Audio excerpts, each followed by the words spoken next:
the TBN pregame show, and we are here at the brand new Marian Stadium. I am Mary Claire Zacharias alongside Salvador Valera, Graham Warner, Josh Milnes, and Zach Wolzen. We are previewing the season opener as the St. James Academy Thunder take on the Stags of Bishop Miege. Little recap from last year, the Thunder are coming off a strong 2024 campaign when they fell just one game short of the state final with the loss against Aquinas. The Thunder graduated key seniors, 32 key seniors, including starting quarterback Tyson Beshore, who is now continuing his career at the College of the Canyons in LA. Sal, just how excited do you think these guys are to be playing the very first varsity home game at the new Marian Stadium Friday night? It's Friday Night Lights. Obviously, you're going to be excited. And I've talked to Redkey and stuff, and he says the guys in the locker room, they're definitely more excited about this game than other ones. But he's also said there's no extra pressure for this game. You always think, like, this is your first home game. Like, there might be some extra pressure. He said there's no extra pressure. You just got to go win and win at home. So, absolutely, I think they're excited. That's not me. That's just me. Graham, what do you think? How excited do you think these guys are to be under the You know, I think they're really pumped. I think just being very confident in your team as a coach and as a player, as confidence in your coach is important to win in this game. I think you win as a team, you lose as a team. I think with a win here, we'll really set up our morale and momentum for the rest of the season. Absolutely, and Zach, I want to turn to you. St. James is one of only 2 teams in the EKL returning a starting quarterback with starting experience too. The senior Francis Mangini will be starting for the Thunder in the season opener with 9 passing touchdowns and over 1,000 total yards last season. How valuable will Mangini's experience be in leading this Thunder team? He's so important to us because without him, like, when you have a quarterback with experience, you know, you see this in college football all the time. You see some inexperienced quarterback go out and then just kind of be bad. And, you know, you don't want that for your home opener, and you need to be able to catch on and start going early. And I think his experience and poise gives us that. Absolutely. Josh, do you have any thoughts on that? No, I think Zach hit it head on. I really think that Frankie Mangini is going to have an excellent starting game. You're going up against a defense who's returning some starters, some experienced players, especially on the defensive line. They're having some returning seniors there. But I think Frankie Mangini is going to have the confidence this year to really stay calm under pressure, get the ball out, throw it away if he needs to. And I'm really excited to see how he plays. I think that he's going to have some good weapons around him, a decent offensive line.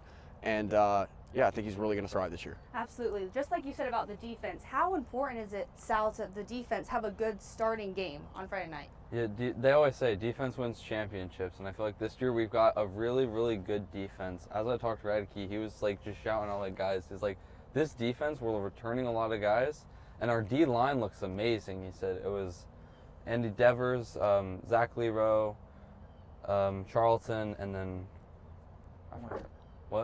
Moyer. Stiffy. So on that like 4 defensive line, he said he's really excited to watch that. All seniors on that line, all guys who were in that game against Aquinas, so they want some revenge this year. And I think, you know, I believe that defense wins championships. I think we'll see a great showing from our defense tomorrow night, and I think that can help get us the win.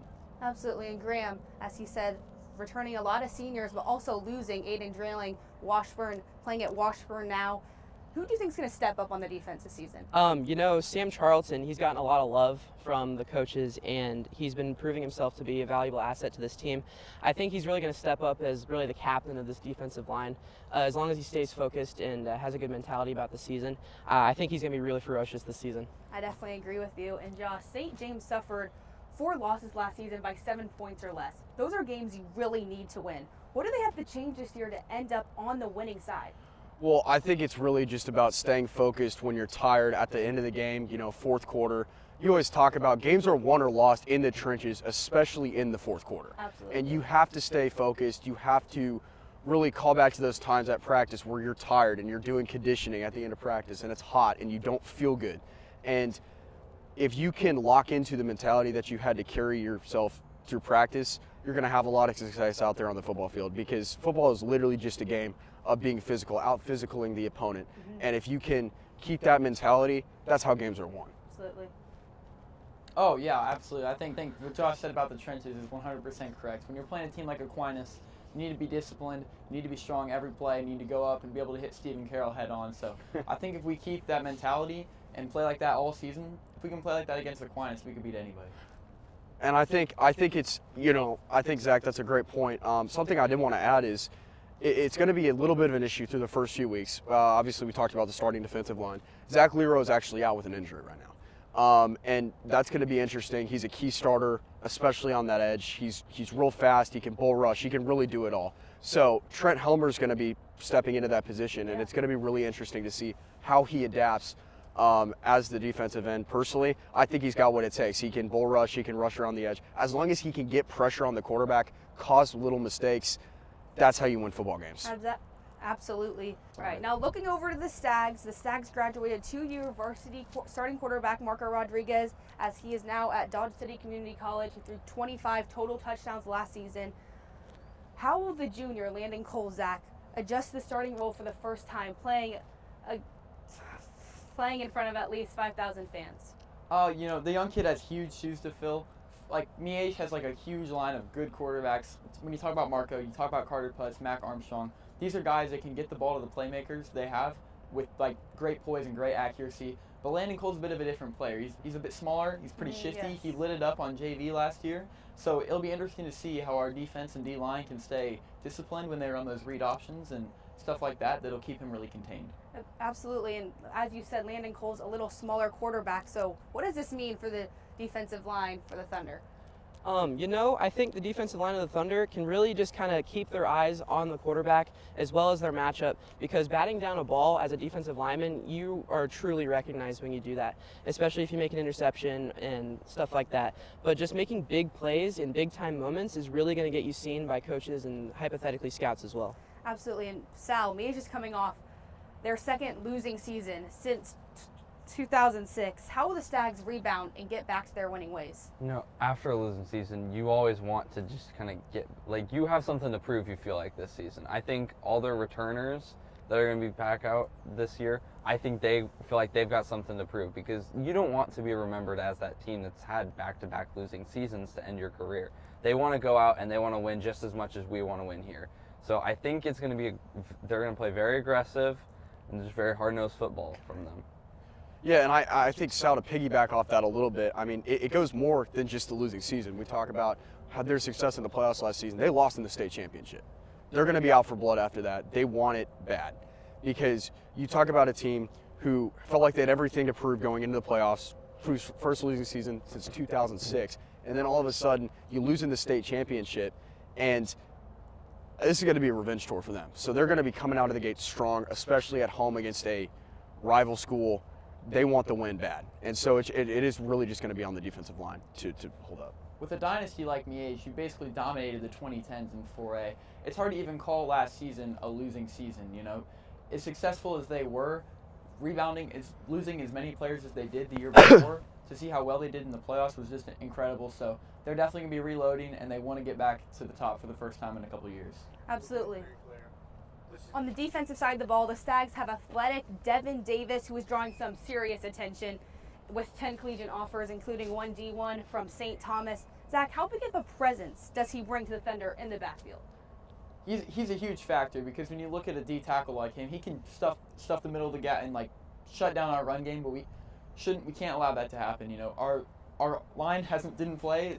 We had all seniors on the line last year, so we've got all new guys stepping in. We've got a sophomore stepping into a role, and mostly. But so we're gonna have to see how when they get tested by Devin Davis, how are they gonna respond? How are we gonna still get that rushing attack going so we can open up the passing game? I think when it comes down to it, Zach, you brought up seniors. There are some guys out there with experience, though. You look at center, Jack Goat, our excellent football player. It's sophomore, Case Spencer, great left guard. Thomas Serrano is a good right guard. So when it comes to, getting rid of tackles in the run game, a lot of these plays, double teams and whatnot, that's probably going to be the focus is can we double team and get the guy out of there? Because one-on-one, you're going to lose that matchup. But when you double team, you can maybe get something going in the run game. Absolutely. And Sal, these are two really well-rounded teams. Who do you think has the edge in this matchup? I'm always going to go with St. James. I think it's going to be a close game. It's going to be a fun game to watch for us in the booth. Absolutely. And for the people in the stands. But I feel like St. James is going to have the edge here, just with a little more experience in some areas, and with Frankie Mangini at quarterback. I think if he can just kind of lean on his experience a little more this year, I think Thunder's got a great chance of winning this one. And Josh, these are two teams who lost their starting quarterback, and that is very hard to go into the season.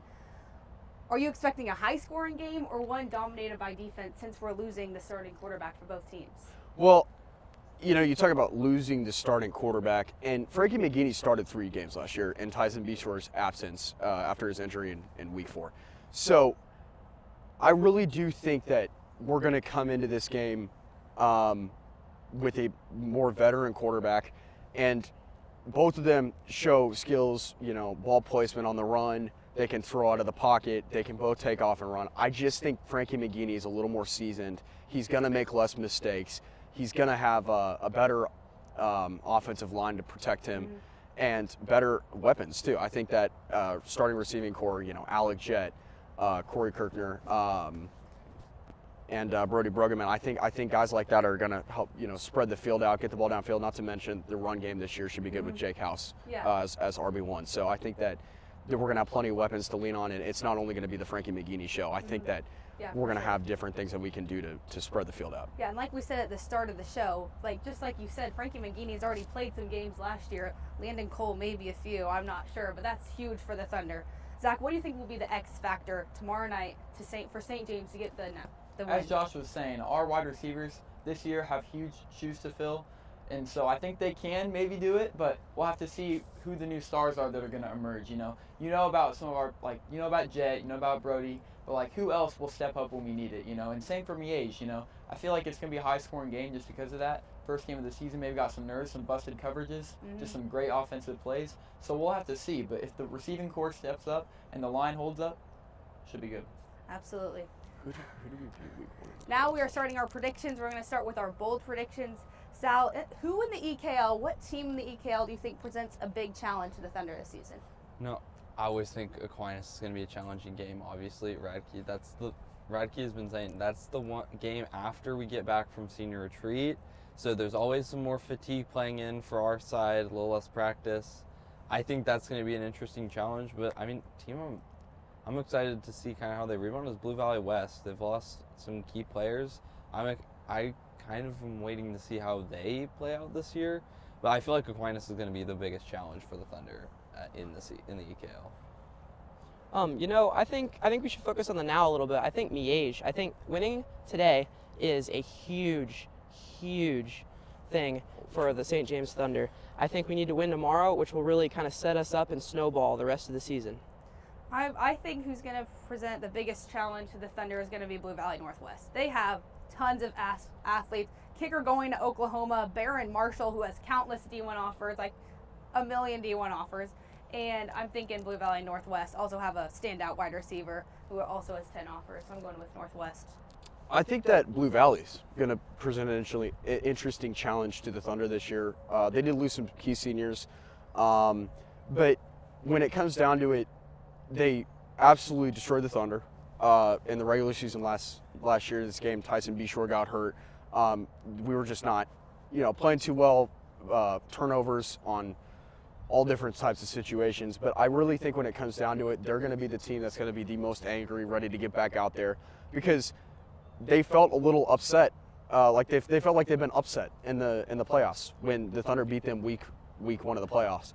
And I think that although it really wasn't an upset, the way that they had played the first time just didn't translate to the way they played the second time. So I think that they're just going to be the ones out for blood when it comes to interesting teams to watch out for.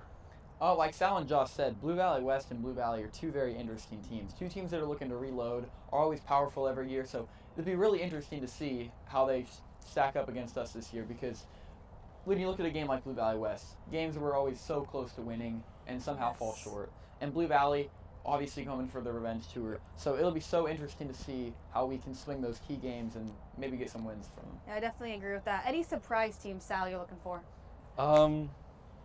I feel like watch out for Miege this year. They're going to be looking for a bounce-back season. Blue Valley West, I think even though they did lose some good guys, they're going to have a good season too. They'll be tough. But then, yeah, that's really all I got for surprises. It's a cut-and-dry conference, I feel like. I think St. James really has a chance this year. I think after being kind of ranked lower than some other teams on some prediction lists, I think we are a little bit of a dark horse in the 5A EKL. I think we could really make a huge run despite losing a bunch of seniors this offseason. I just think we are a very poised team with a good group of guys and a good community as a team. Yeah. So I think we'll do pretty well this year. Like you said, like the community environment. The team needs to be together to get a win. It's all about team, not Absolutely. one person wins. My surprise team is going to be Blue Valley. They're ranked number 11 in the preseason poll. They got a sophomore quarterback starting, which is, sophomore starting, that can be good and bad, but he just needs to make sure he has confidence. And they got the Lockett brothers, wide receiver, both racked up. McNeese offer, also three-sport athlete, and they got a good tight end with the Drake offer. I'm going to side with Graham here. I really do think St. James is going to be the surprising team. If you look at lists that people have made on various social media platforms, St. James is constantly in the bottom to not even on the list, depending upon who's making it. And I really think that when this group of guys plays together to the best of their ability, this is a very dangerous football team that we have here at St. James.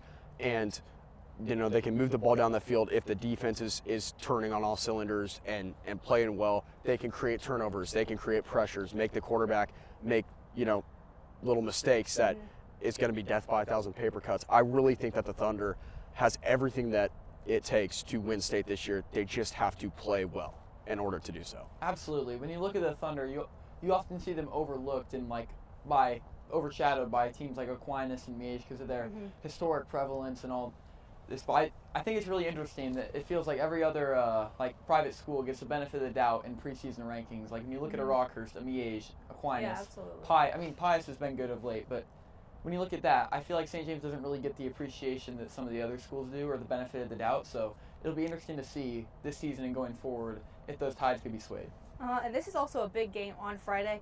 St. James is ranked number 10 in the preseason poll, and Miege is ranked 10. So Thunder was 9, Miege was 10. So kind of a tight matchup, like you said, being overlooked, but still 9 is not that bad out of 25. We're now going to start with our 4A state picks. Zach, who do you got? 4A is always an interesting conference. Of course, you have Miege historically dominating, and so it'll be interesting to see if they can kind of rebound off last year. I think they will. I think they will find their way into the state championship game and maybe be presented with a challenge, maybe not. But also you got to look out for a team like Ottawa, who's really getting a lot of off-season hype, and then Andover Central once again looking to repeat. So it'll be interesting, but I think Miege gets back on top.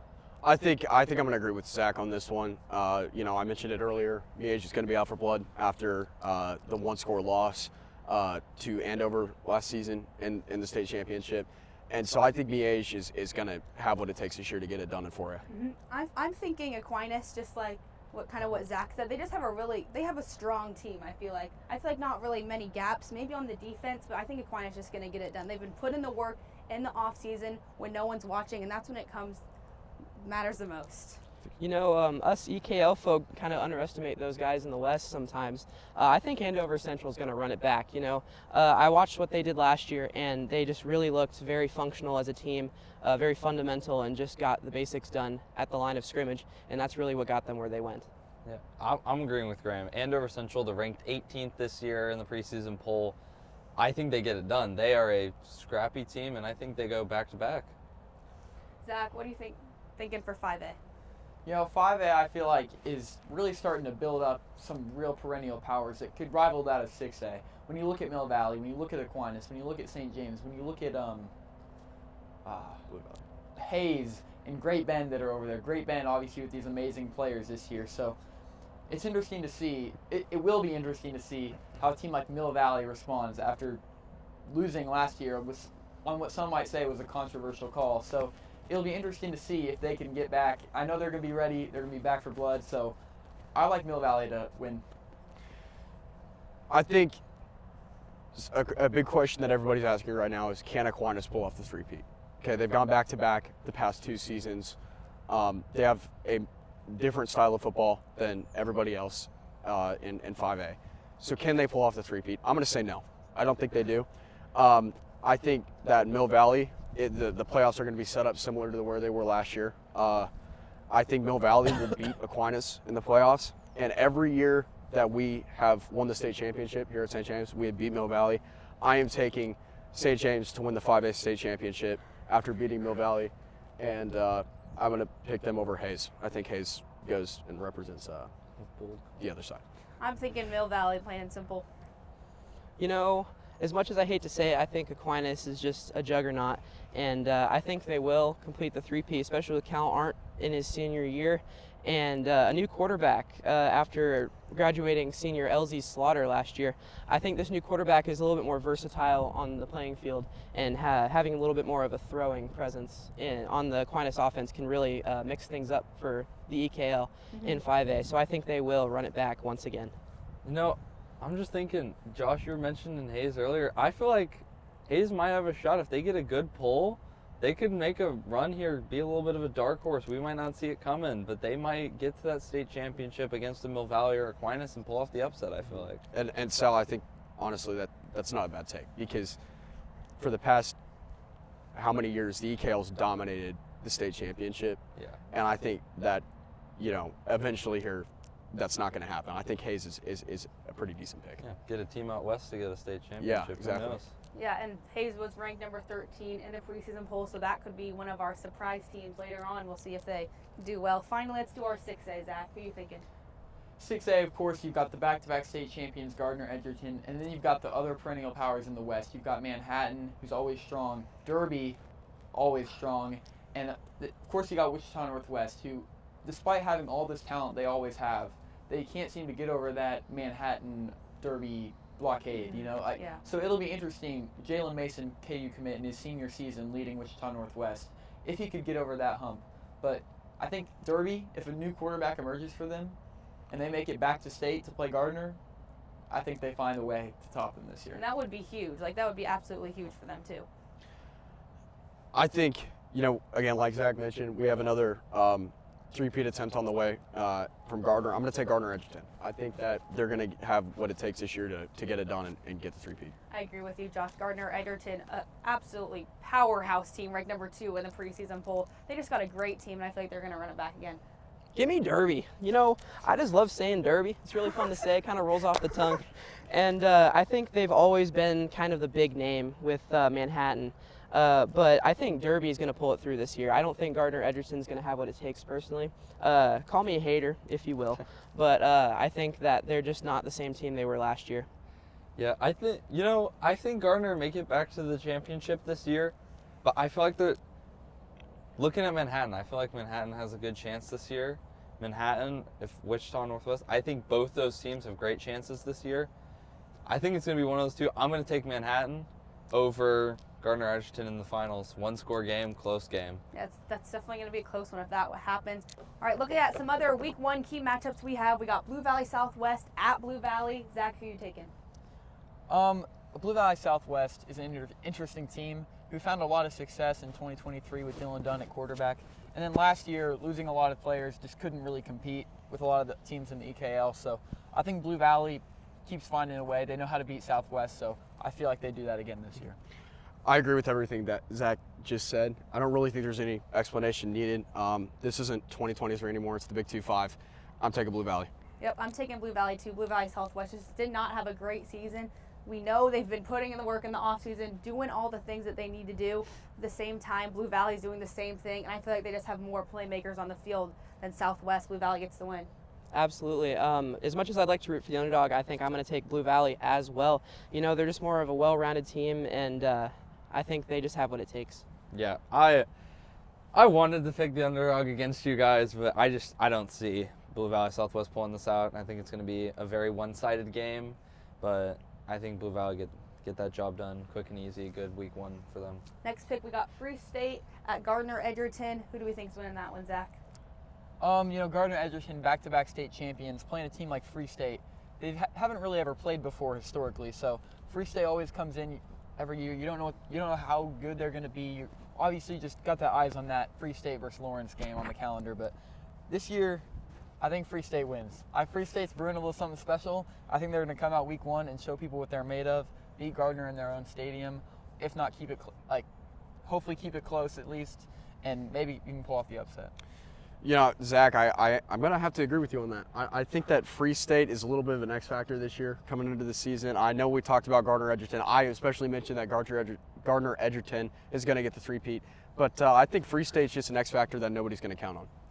Sorry, guys. I'm going to have to go with Gardner Edgerton. I just feel like they're going to win, honestly. Free State is a good team, well-rounded team especially. But Gardner Edgerton won last year. They're like, every team is always like, oh, I want back-to-back or a three-peat. So I think Gardner Edgerton's going to get the win.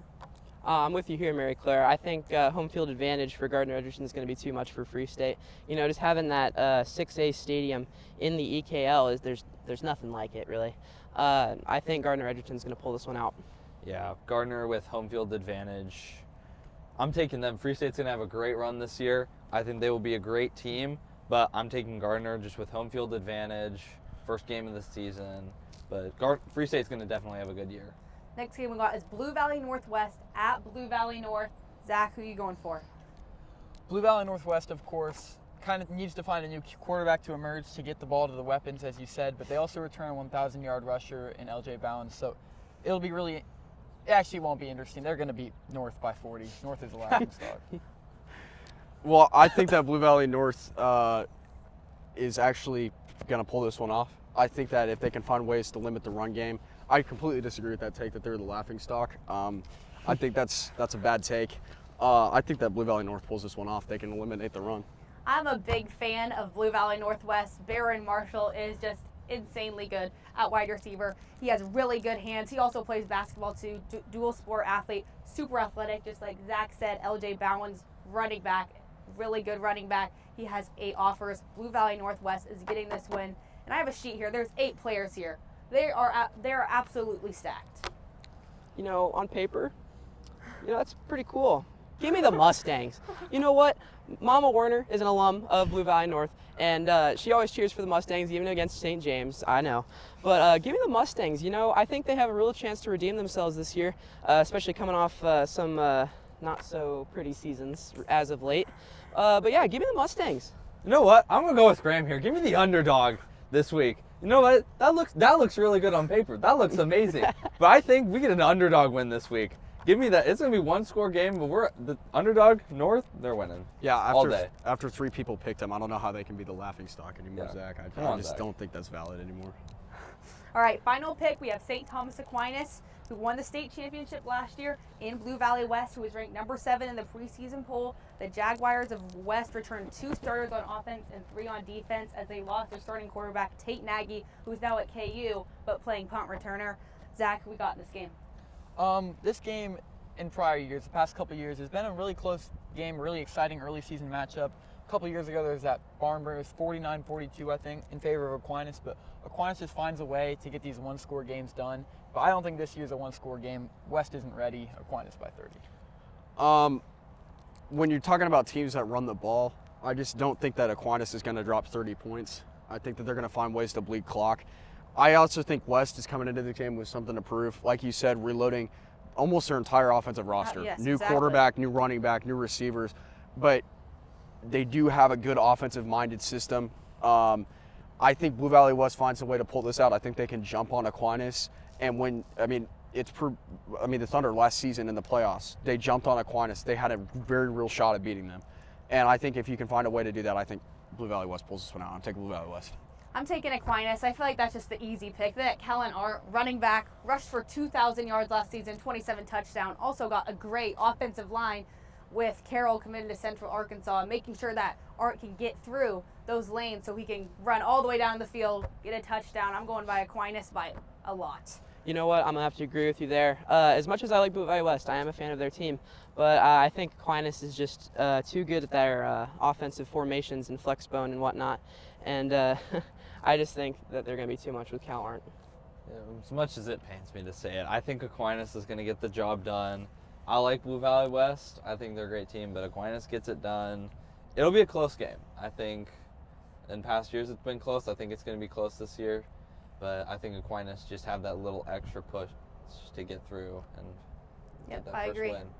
Thank you for tuning in to the TBN Live pregame show. I'm Mary Claire Zacharias alongside Sal, Graham, Josh, and Zach, and we'll send it up to the booth for the first ever varsity football home game as the St. James Academy Thunder take on the Bishop Miege Stags right here at the new Marian TBN Sports.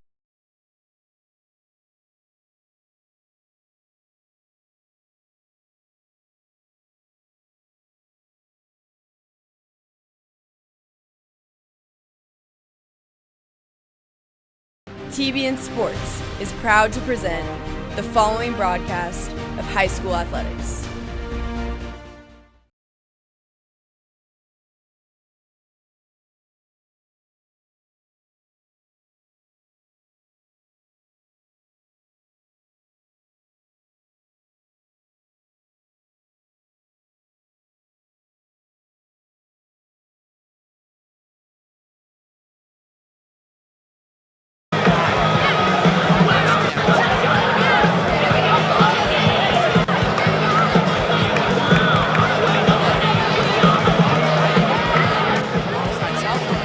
Sideline reporter Mary Claire Zacharias. We bring to you this 2025 season's home opener here at Michael T. Alex Field at St. James Academy's brand new Marian Stadium. We are very excited to see the result of this game and this season. The matchup, the Thunder of St. James versus the Stags of Bishop Miege. Sal, how pumped are we to call this game? Thanks, Graham. Tonight, the hype is real. Friday Night Lights are back, and it has a new home, a permanent home for the Thunder, for the St. James Thunder. The Thunder are going into tonight looking for a win against the Stags, and I think they got the team to do it. They blew them out last year. They're going to have a great team coming in this year, but everyone in this stadium tonight is pumped. It's excited. The atmosphere is electric. You can feel it. Absolutely. And I'm excited to call this game tonight. Absolutely, Sal. As we await this historic kickoff, let's send it to an interview with the illustrious Coach Radke.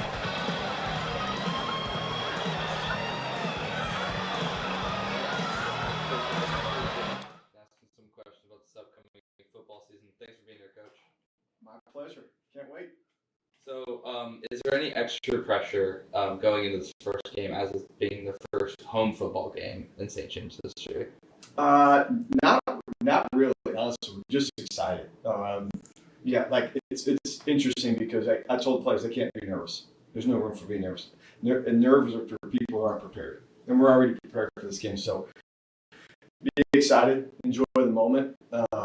The fireworks go off, and I haven't told them about the flyover yet.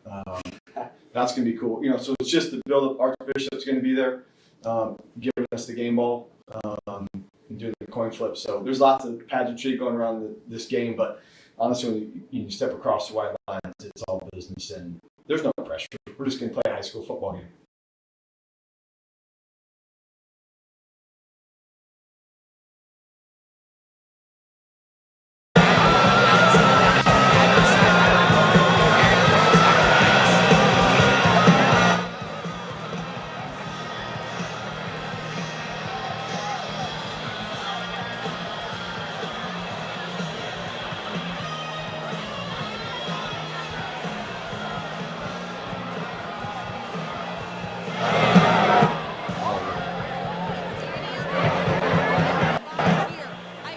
On the field, and the energy and vibe is high. The senior Frankie Mangini is ready for this moment as he will be the starting quarterback for the Thunder this season. I had the chance to catch up with him earlier this week.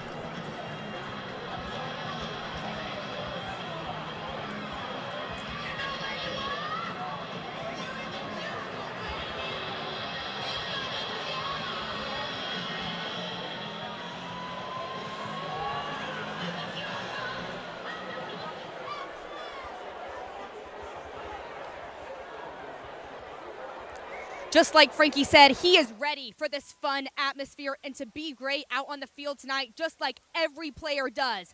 I can assure you the Thunder fans will not disappoint tonight as they have absolutely packed the stands. Graham?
I can hear you.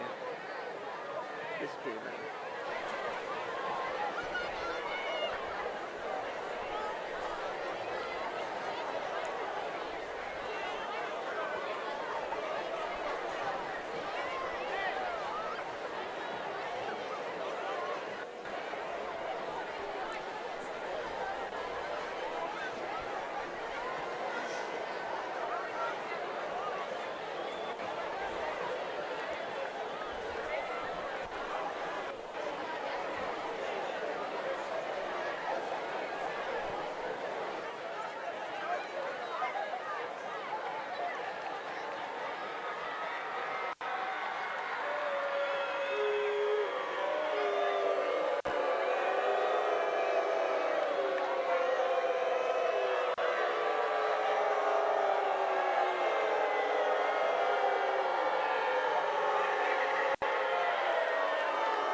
Good evening, football fans, and on behalf of St. James Academy, we would like to welcome you to the Michael T. Alex Field at Marian Stadium, home of the Thunder.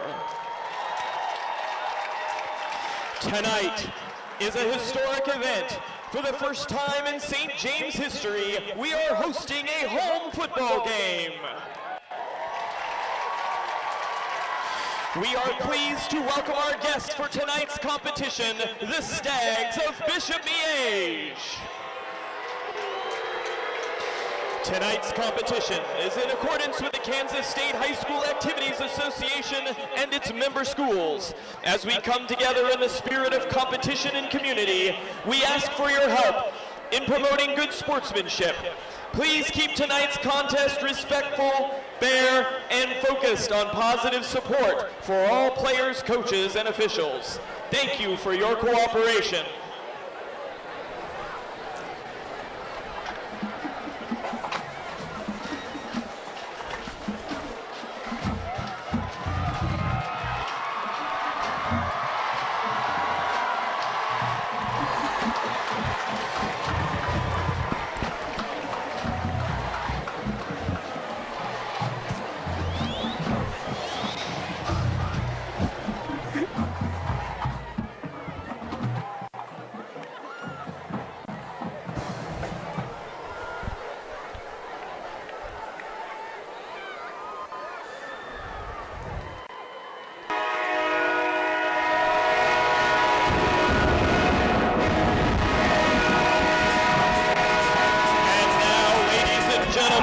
At home for the first time ever, here comes the Thunder!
Ladies and gentlemen,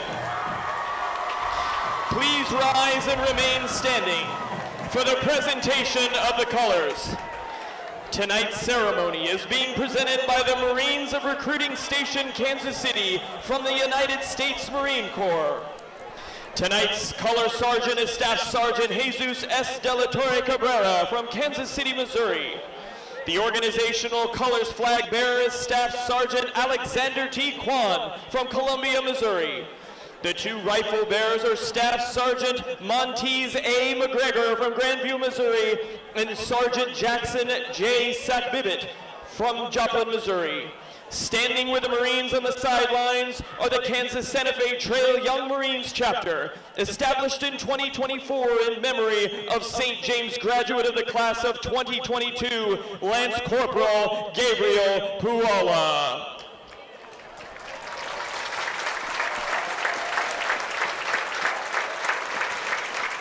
Now performing tonight's national anthem is St. James Academy class of 2019 alumni, Laura Asher. Say, can you see early? It's so proudly hailed at the twilight's gleaming, whose broad stripes and bright stars through the perilous fight o'er the ramparts we watched were so gallantly streaming. And the rockets red glare, the bombs bursting in air gave proof through the night that our flag was still there. Oh, say does that star-spangled banner yet wave o'er the land of the free and the hope of the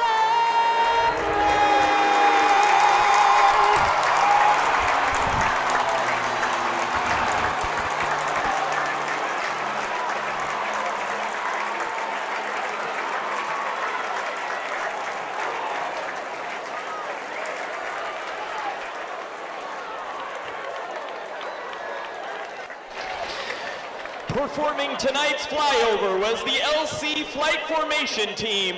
Please give this group another round of applause.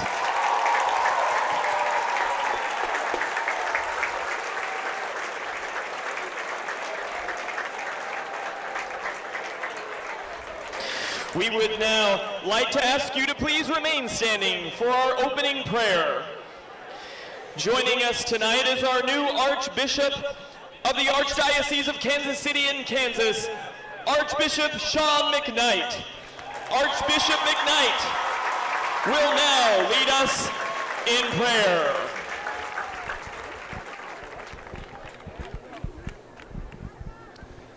In the name of the Father, and of the Son, and of the Holy Spirit, amen. Strong and faithful God, as we come together for this football contest, the opening game of the season, and the inaugural event of this new stadium, we ask you to bless these young athletes and this new facility. Keep your children, we pray, safe from injury and harm. Instill in them respect for each other, increase their stamina and skill, and graciously reward them for their perseverance. Grant your blessing also to their coaches, trainers, and supporters. May they each run the race to prevail not only in competition, but also in making their way to you as they seek to reach your heavenly kingdom. And this we ask through Christ our Lord. Amen. In the name of the Father, and of the Son, and of the Holy Spirit.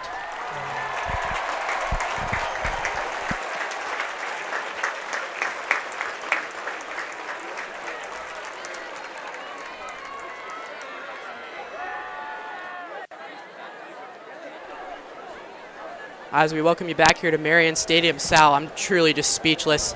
It really shows what passion and perseverance this St. James community has. Tonight's color guard and national anthem is brought to you by Smoothie King. Enjoy a smoothie with a purpose. And tonight's coin toss is presented by Performance Rehab, which is dedicated to patients' health goals and success. Go Thunder! Joining the officials and captains from both teams are Archbishop Sean McKnight, Father Morrow, chaplain of St. James Academy, Father Strobel, chaplain of Bishop Miege High School, Joe Schramp, interim president and athletic director of Bishop Miege High School, and Jared Herzit, athletic director of St. James Academy.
St. James has won the toss and elected to defer. Bishop Miege will receive.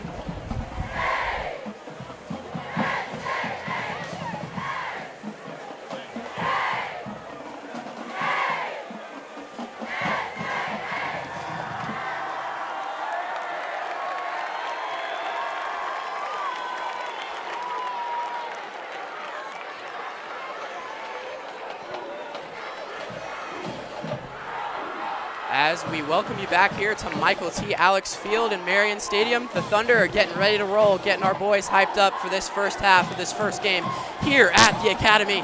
Sal, how excited are you, man? Dude, this pregame show, I was getting chills during the national anthem. I could feel, like, love this game. I'm so excited. I'm stuttering right now. I'm so excited for this game. And you can see the boys, they were in the huddle. They were getting ready. They are ready for this. He's going to receive first. We're going to get the ball back on the second quarter, or second half, I'm sorry. But I'm excited. These boys are excited, and we're excited up here, bro. Absolutely. It's going to be great. Our boys are pumped up as we're getting ready for this historic kickoff here at the Academy. As we have Mr. Charlie Burke with the kickoff, the first one here in St. James history.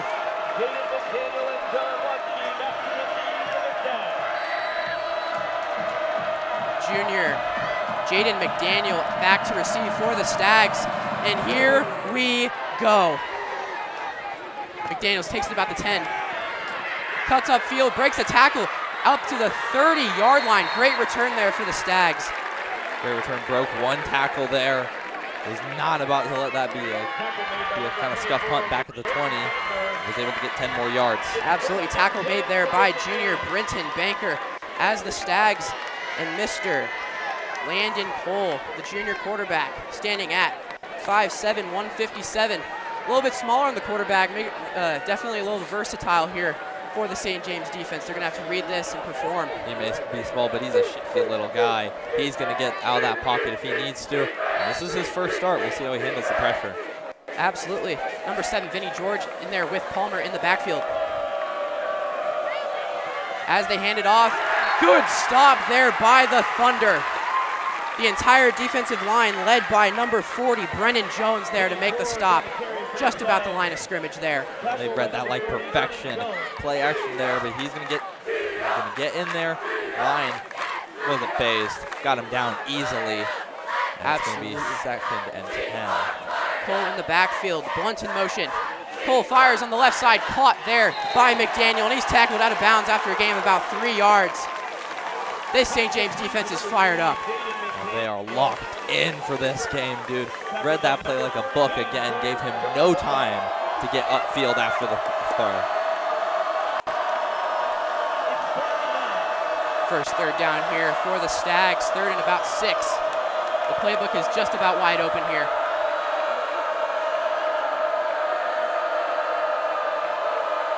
Cole takes the snap, Rodriguez in motion. He's gonna fire it. Broken up, oh, and caught! Oh my goodness, caught there by Rodriguez off the deflection. What an unfortunate turn of events here for the Thunder. It leads to a Miege first down at midfield. That was great coverage by the Thunder, and they had him, but just Rodriguez heads up playing there to get behind First the down ball snap, there. read option, hands it off to the back, George. He'll gain about half a yard there. Good stop by the St. James defense. This defensive line, led by senior Sam Charlton, Andrew Moyer, and Andy Devers, are fired up here. And also Trent Helmer making the start here for the Thunder. Blunt in motion. Hands off again to George. He gets through almost to the first down marker. Stopped about 2 yards short of the first down. And there's a flag on the play here. Flag in the backfield. We'll see what it's for. It's a late flag.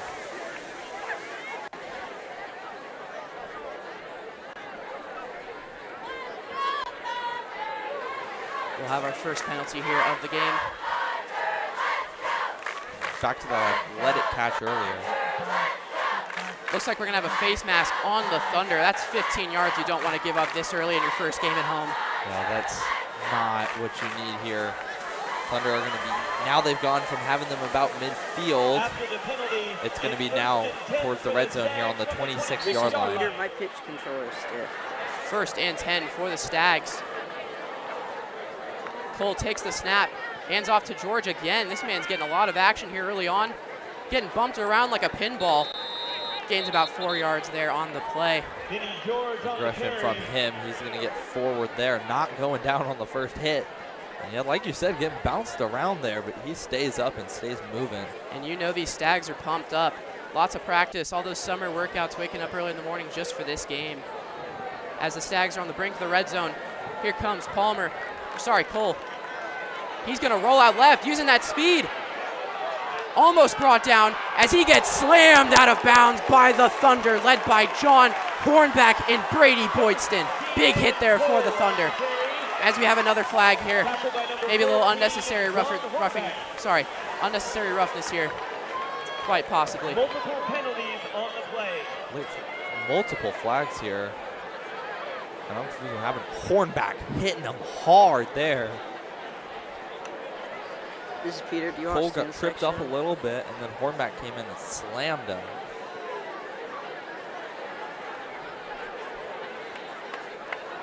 As the refs converse here at the 30-yard line, just waiting for this call. Crucial call for this drive.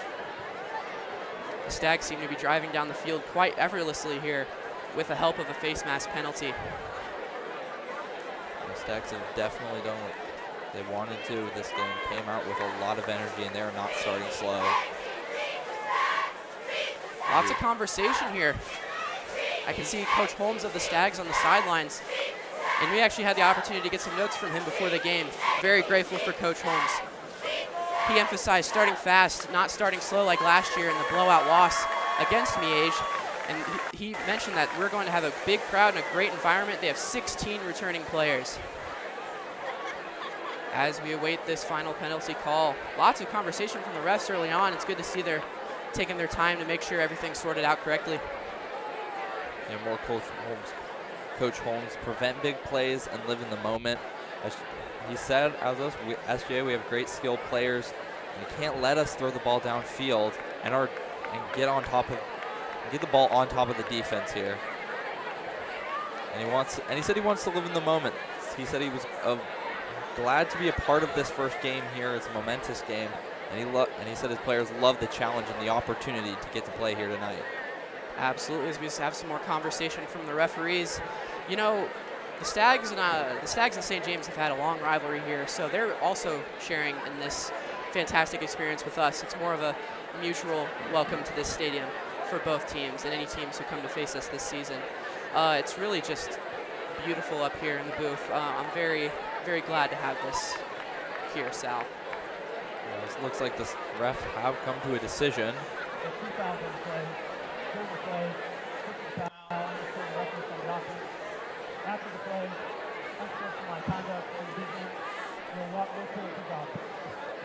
All right, as we have a couple unnecessary roughness calls, looks like on both teams here.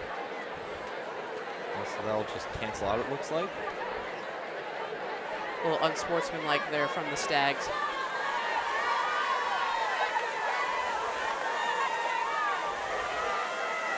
As the running back, Vinny George, comes in for McDaniel.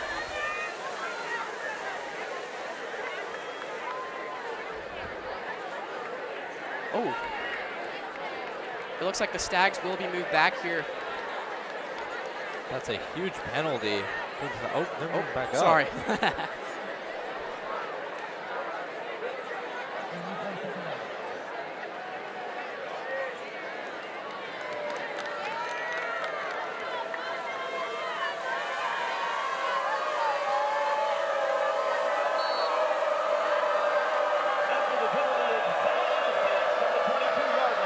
As we get ready here, 2nd and 6.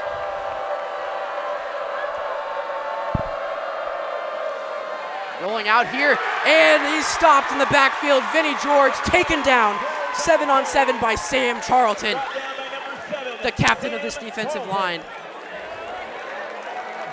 Beautiful tackle for loss there by Charlton. Brings up a 3rd and 10 for the Stags. About 9.5 minutes here left in this first quarter in this historic season opener for St. James.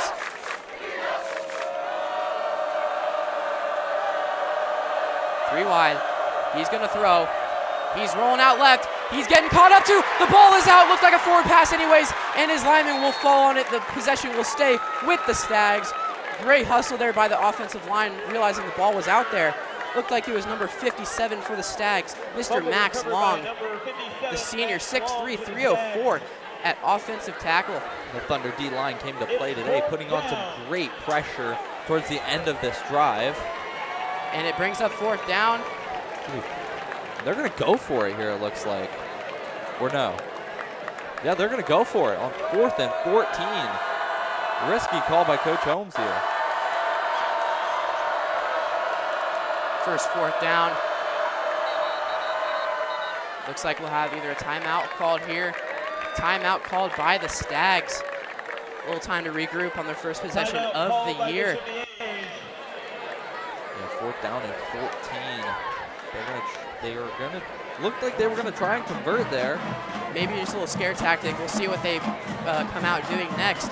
You know, Sal, this game and this Thunder defense has just been fired up. Lots of seniors on this team ready to fight for their team this year, and just they're looking very ferocious now. Oh yeah, these seniors, they want this win.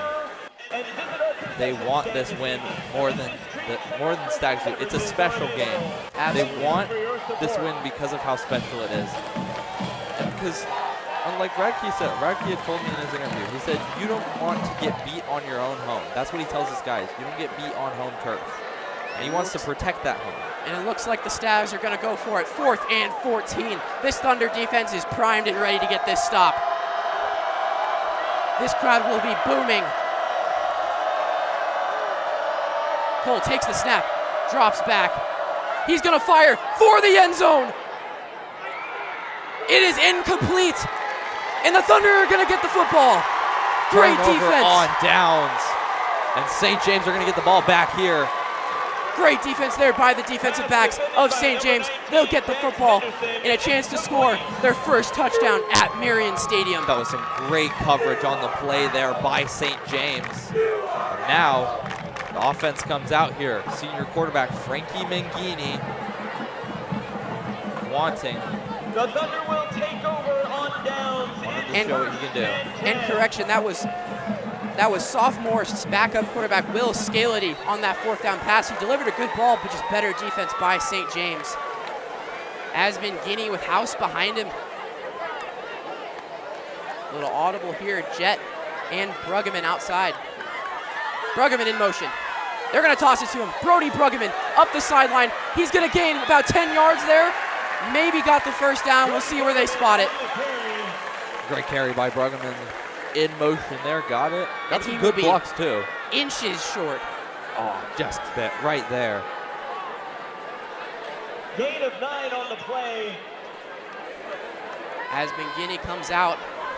Pregame and Polson on him for the Stags. 2nd and 2. Jet in motion. Mangini hands off to the running back. House will get his first carry as a Thunder, and he'll gain the first down, gain about 6 yards there up to the 45 of St. James.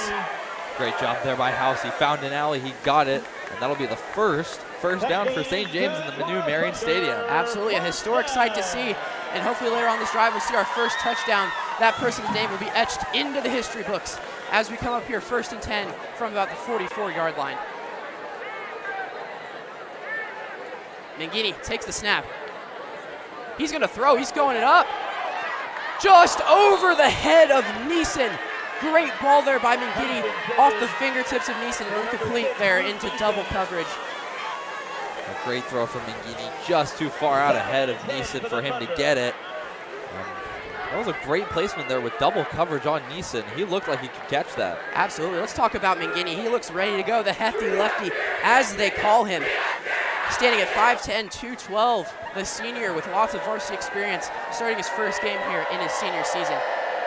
As Mangini takes the snap, fake handoff, he's gonna take it up the middle himself, shifts a guy, runs through the defense of the Stags, and up across midfield to the 48-yard line of Bishop Miege, 2 yards short of the first down. Just shoving his way through there. Great job by Mangini on the run, the quarterback design run, and he gets right up through the gap. Absolutely, and the shiftiness of Mangini is just astounding to see. We've been seeing it for years now, ever since his sophomore season coming in as backup.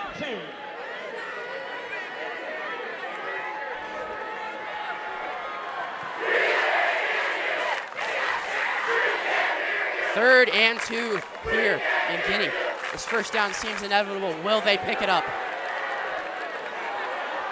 Mangini takes the snap, hands off to House. He's not brought down yet, but he will be brought down eventually. That will be a loss of about 5 there on the TFL by Miege. Looks like number 14, Pierce Butler with the tackle. Number 40. Sideline reporter Mary Claire Zacharias for a quick update.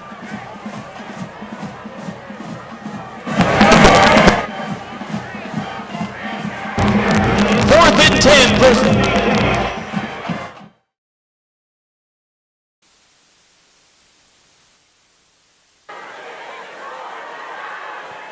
Like Boydston will be on for the punt for the Thunder.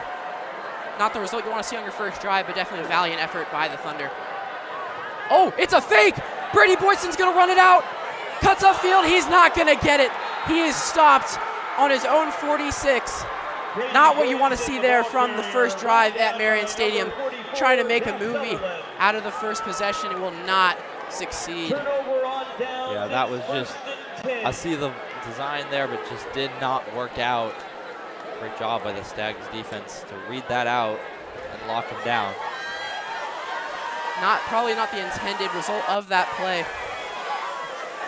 Offensive coordinator Matt Joshi did not look too happy there. Maybe it was a throw, maybe it was a run. Guess we'll never know up here in the booth. As the backup quarterback, Will Scality will be starting here for the Stags. As he'll run up the middle, number 13, past the 40-yard line, down to the 36 of St. James. That'll be the sophomore, John Watsky. Will Scality getting some snaps here. Surprised to see the backup quarterback in so early. As the run there was good, right up the gap.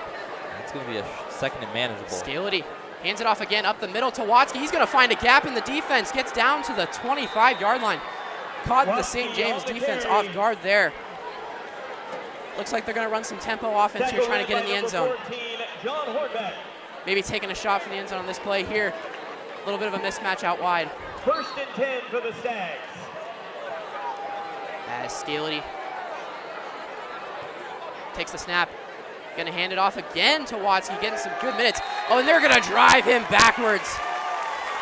Combination of Thunder. Brennan Jones and Andy Devers there on the tackle. Read that like Great a job for book. the Twin seniors. Read him like a book, and they stopped him in his tracks. It's going to be 2nd and 10, it looks like. Same formation. Snap to Scality, fakes the handoff. He's going to roll out left. Looks like he's going to go, get shoved out of bounds at the 21 by Brennan Jones. Some subs here for the Stags. Out of bounds by number 40, Brennan Jones. George and Thomas Hayes back in. Down.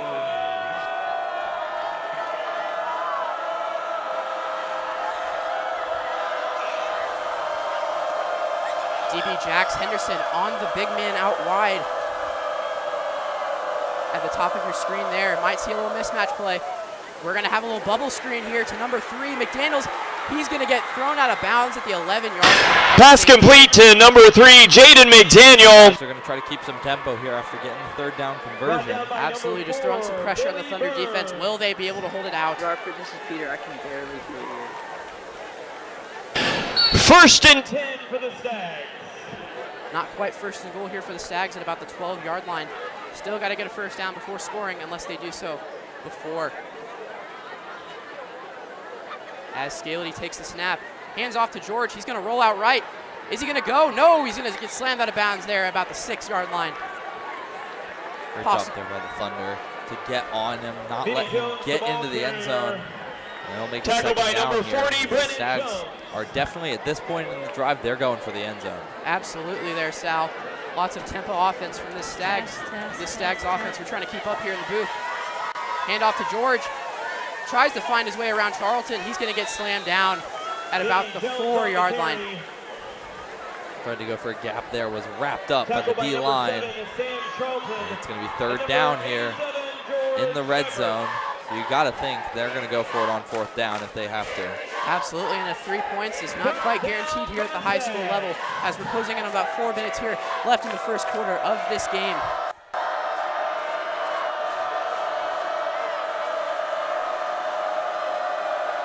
Scality takes the snap. He's going to get blown up by Devers. His helmet is knocked off. A big hit there by the defensive line of St. James. What a hit. He gets rocked there. And St. James are going to make it a 4th down. And the Stags seem to have no intention of leaving with this drive without a touchdown. As they're going to go 4th down and 3 here. Here we go. And a big but legal hit there by the St. James defensive line as they force a 4th down inside their own 5-yard line. St. James trying to cause the stadium pulse to go off here. In the meantime, today's first quarter is presented by Trifecta Contracting, a single-source commercial glass contractor in the KC Metro. As Scality is about to take the snap on this 4th down, he's going to throw out to the defense, and he's taken down by number 24, Brenton Banker. The junior quarterback gets the stop again for this defense. He is fired up. Boy, Banker, and that's going to get a stop here, and St. James are going right back down the other way. The Stags are 0 for 2 on 4th down conversions. And as you saw that instant replay there, sponsored by the Thunder Broadcasting Network, Banker read that play, and he came out of the shotgun there and made that tackle in the backfield, forcing a turnover on downs, as McGinney will come back out for the 2nd drive here inside their own 10. Read that play like a book. Here we go, McGinney. He's going to throw. He's throwing it up. Oh, just over the head of Jet. Good defense there by the Stags. Maybe kind of a little force there from McGinney, trying to get his poise up for his first game as a senior. The Stags were putting a lot of pressure on here. Some St. James subs are going to happen here. Matt Wertenberger in out wide at receiver. What are we going to see here? And McGinney was getting a lot of pressure on that last play. He was hit as he was throwing, so a little off target on the throw. And absolutely, this number 55 on the Stags, Devin Davis, is going to be a force of nature here for this Thunder offensive line. As McGinney takes the second down snap, fakes the handoff. He's getting blown up in the backfield. He is down, sacked there by number 33, Jalen Johnson. Gotta wonder, the O-line just let him right through. And he wraps him up good, sacked. And that's gonna put the Thunder very deep right now. 3rd and 14, back on their own goal line. And this playbook is just about wide open here. Gotta find a way to get these yards little by little, even if it takes 2 plays. You know, a punt will probably be the result here if they don't pick it up. But you never know with Coach Tom Radke at the helm. Here's McGinney on 3rd and long, 3rd and 14 for the Thunder. He takes the snap. Better blocking, he's gonna heave it up over the head of his receiver. Looks like a little contact there. Nothing is called. Number 5, the junior, Corey Kirshner, as the target. Unfortunately there for St. James, and they're going to be forced to punt here again. And I'm going to guess this is 100% a punt. You cannot go for it here. You're probably right about that, Sal, but you never know with Coach Matt Joshi. Number 2, Brady Boydson. Lots of pressure for the Stags defensive line. The Thunder offensive line needs to keep up. Hosted by captains Jack Godar and Braylon Mabian. As the 4th down snap here, it's going to almost get blocked. Not a horrible punt, gets out. And there's a flag. It looks like they hit the punter. Might be a roughing call here. That'll be a free 1st down. And there was some contact after Boydston went down. You know, as a defensive player, you're trying to go block that punt.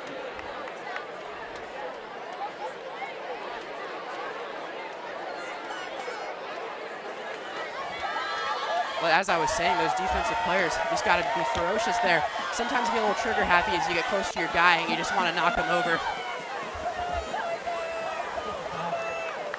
We have a roughing the punter call on the Stags. That'll be a free 1st down for St. James, as we send it to Mary Claire Zacharias. This has been a great first couple of drives here for both the Stags and the Thunder. We've seen 2 trying to go for trying to get that 4th down conversion, but good stops from the Thunder and both the Stags, as Coach John Holmes told us before. And they tried to start fast, but good job from the Thunder stopping them, so that's unable to happen. Graham? Alrighty, as this drive has been revived by the Stags on the penalty. McGinney gets 2nd chance here at this one. Let's see what Joshi's got called here. He's going to hand it off to the running back House. He tries to find a gap, can't find one. Maybe a gain of about 1 or 2 there as the Stags just swarm him there. Good defense by the Stags. Both defenses have been coming out on all cylinders tonight. This is a great defensive showcase here from both teams. Absolutely, Sal. You love to see it. Now, you know, as they say, defense wins championships. Although in the season opener, you really can't determine that quite yet. Yeah, a little too early for that, but both defenses playing like championship teams. They're playing like this is a championship. Absolutely. The boys are playing some ball today as McGinney gets ready for the 2nd down snap. Hand off to House. He's going to get past the line of scrimmage. Almost up to the 1st down marker. It'll be about a yard or 2 short. Good effort there by senior transfer Jake House. House been playing great tonight, getting a lot of carries. Some good yards too.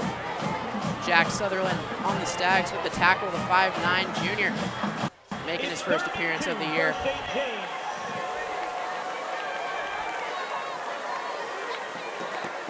As the Thunder break here,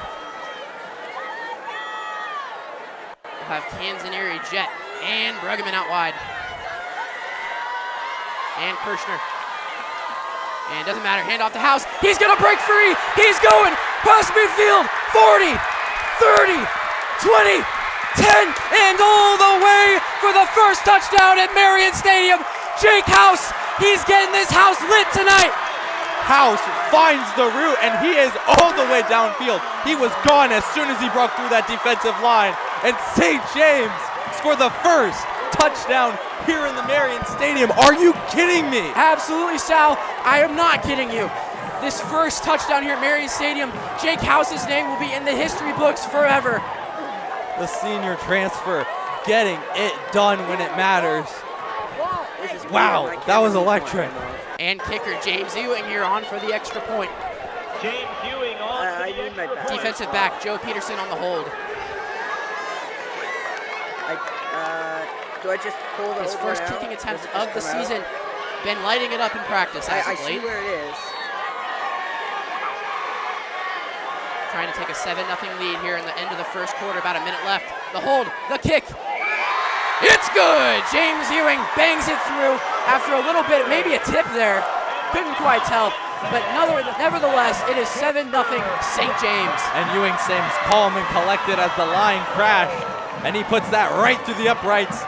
7-0. This is historic. This is amazing, We Sal. are witnessing history. And we're sure having a blast as those St. James flags are running. Seniors Jackson Wright, Adam Sejic. It looks like Derek Hellebush are running those flags around for those cheerleaders. Having a blast here at the Academy for the first time of many as the St. James kickoff team will emerge for the kickoff. The crowd was so hyped during that run. You can see everyone, as soon as House got through, just everyone on their feet. This is electric. I'm getting chills randomly all night just from stuff that's happening. Like, this is historic. We are calling history. We are witnessing history. Amen, Sal. Oh my goodness, this is amazing. And we're not even through the first quarter. No, we're not even. We got 4 more quarters of football to play. Three more quarters. Hopefully 3. 3 in about 57 seconds. Yeah. If 3 and some change. As we'll see the kickoff here from number 36, Braden Stoker. Oh, okay. And here we go. With the kick almost, got to the 20-yard line, toe tapped out of bounds by number 1, Carlos Rodriguez.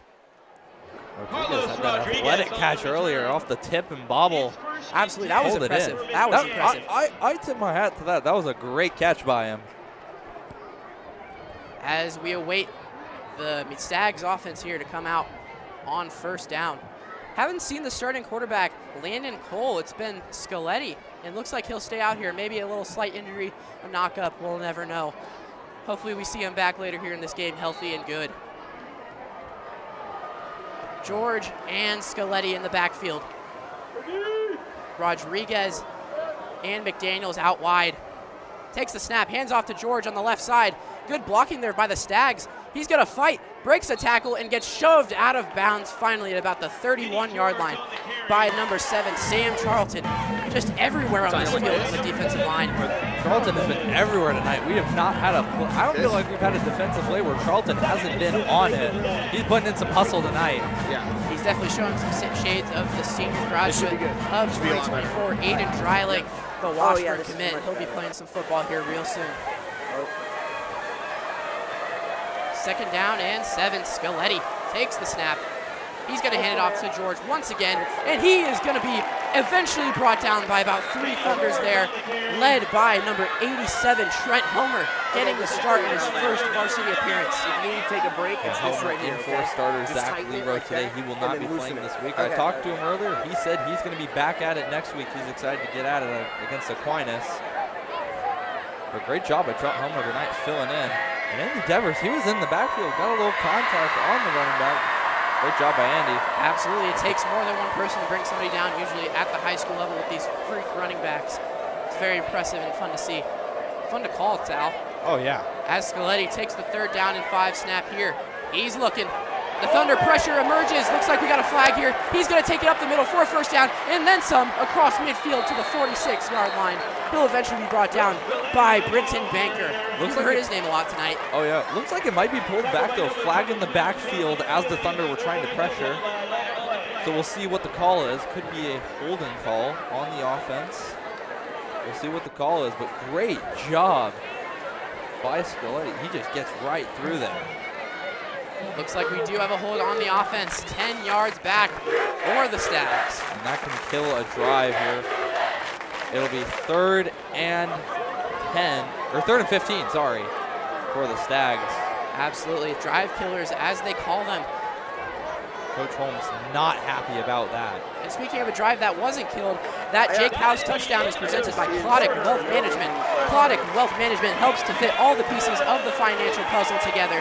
Schedule a free assessment by texting Go Thunder, that is GOTHUNDER, to 913-402-6099. That is 913-402-6099. That'll bring us to the end of the first quarter. 12 minutes down. We got 3 more quarters to go. And we're going to send it down here to Mary Claire on the sideline. First quarter by both teams. The Thunder defense really stepped up, though. They did an absolutely great job in the fourth quarter, getting those 2 key stops on fourth down. That's why the score right now 7-0. The Thunder are taking advantage of those fourth down go for, and that's why they have that 7 on the board right now with Jake House, the transfer from Florida, making a big-time play. Big-time players make big-time plays and big-time moments. Jake House takes the first touchdown ever at the new Marian Stadium. Graham? As we welcome back to you here in the second quarter, we've got another big game going on. The Chiefs playing their season opener in Sao Paulo, Brazil. Sal, can we get a little quick update on that game? Yep, and unfortunately for us Chiefs fans, it is 7-0 Chargers. But Chiefs got the ball back now. We'll see what they can do. As Scaletti drops back, it's caught. Brought down at the 24. Looks like the line of scrimmage brought down there by the Thunder defense. Looks like Brennan Jones got there again. These Thunder defensive linemen have been all over the field, just being defensive menaces, if you will. They are just everywhere, dude.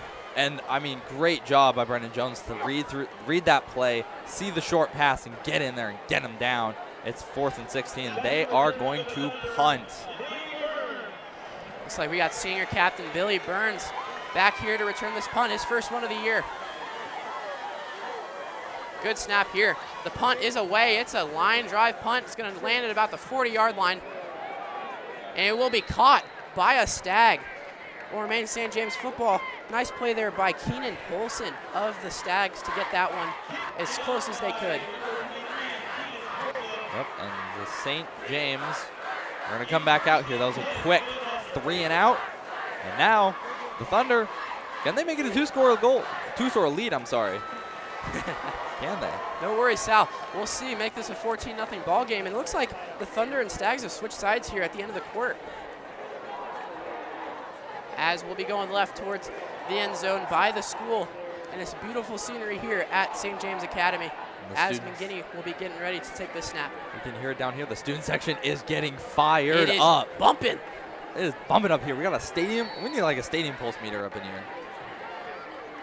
As McGinney takes the first down snap, he's going to take it himself, bumps off his running back. He's going to find his way through, trucks a man into the ground as he gets about 9 yards there on the carry. The shiftiness and elusiveness of McGinney is proving very superior here against this Stags defense. McGinney, a very versatile quarterback, and he is able to just truck his way through there and make it a second and manageable for the Thunder. Kind of a beep, beep, get out of my way instance there for 100%. McGinney. Move or get run over. Absolutely.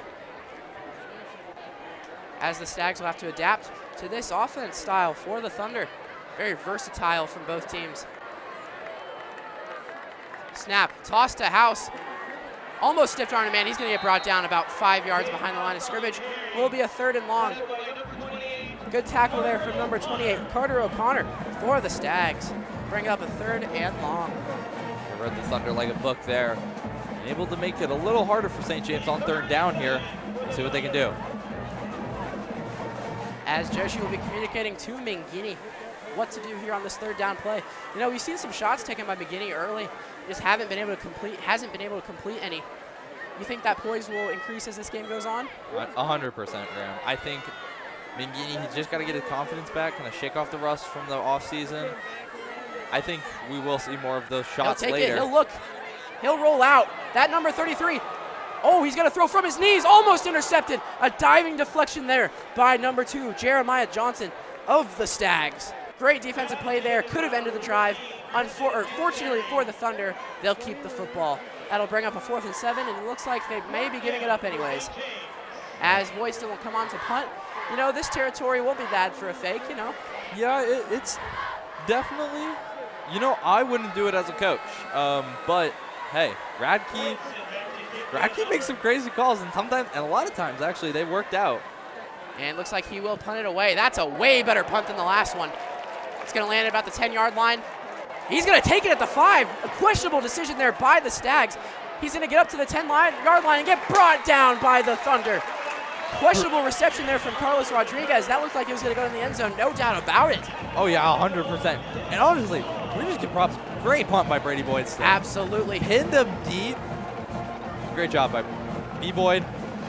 I tip my hat to you. Absolutely there, Sal. Good punt there from Boyston as the Stags offense will emerge from the sideline.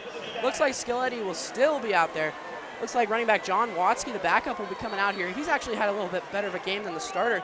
Vinny George, we'll like to see him more as Scaletti takes this first down snap at his own 10-yard line.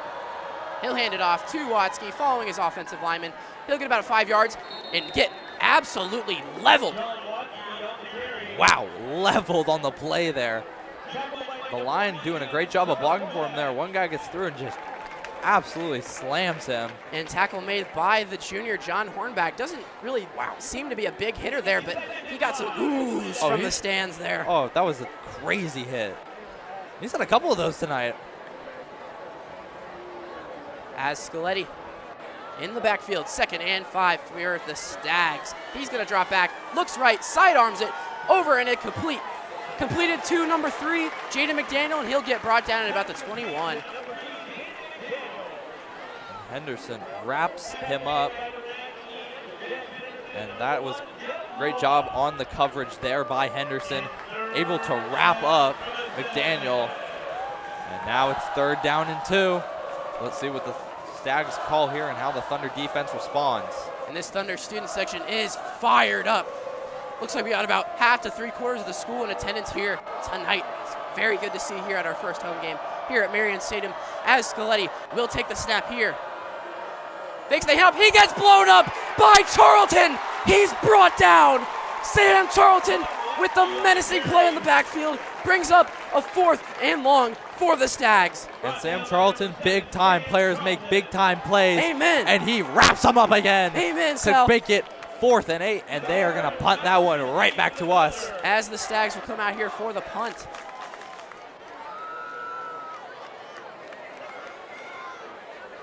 We've seen this one before. Billy Burns back to receive this one. Better punt than the last one. It's received about midfield. Billy Burns, he's going to take it past the 40 and get tackled about the 38-yard line. Good reception in return from Mr. Billy Burns. Burns getting underneath it and getting some yards too. How about that? Broke a tackle and inevitably be taken down about the 48-yard line. That's going to be a good gain for the Thunder, and that puts them in Stags territory. As McGinney comes back up for the new drive for the Thunder.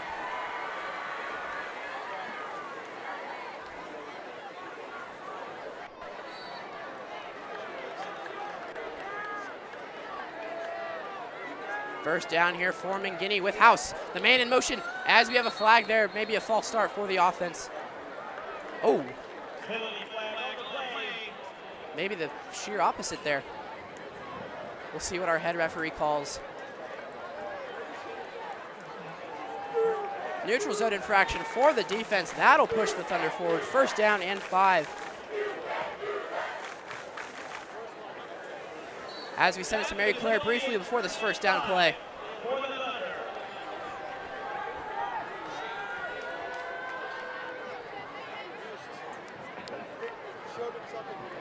All right, as McGinney takes it, shifty, breaks a man. Oh my goodness.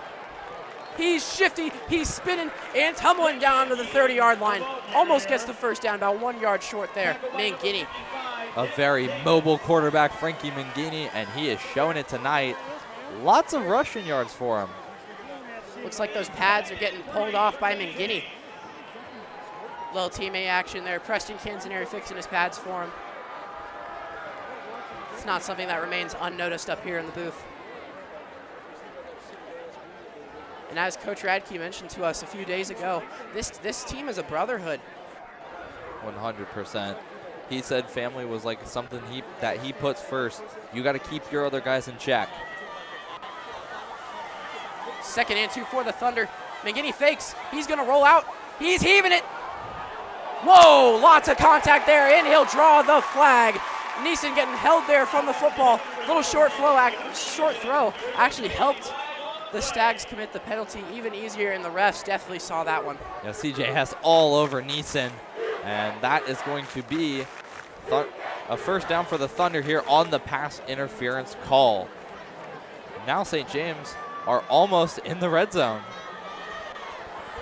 They're on the doorstep of it. Actually, we'll be in the red zone about the 15-yard line here for the Thunder. Even better.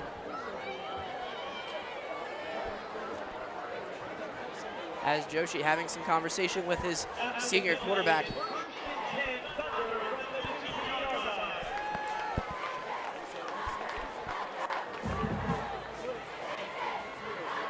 As McGinney comes out with House in his footsteps. Kirshner wide, along with Pregame and Jet. Takes the snap, hands off to House. Oh, the ball is out. It looks like the Stags are going to recover on the 18-yard line. That is a turnover you do not want to see at this position on the field. Unfortunate turn of events for Jake House after that amazing touchdown run earlier. That will be Stags football. And the Stags just able to pop it out there from Jake House and get the fumble recovery. Unfortunate for St. James. That is not what you want to see. House very frustrated with himself.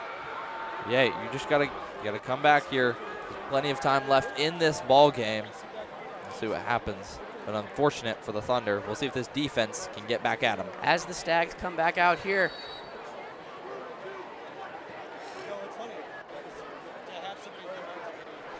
As the Stags come out here, first down and 10 inside their own red zone.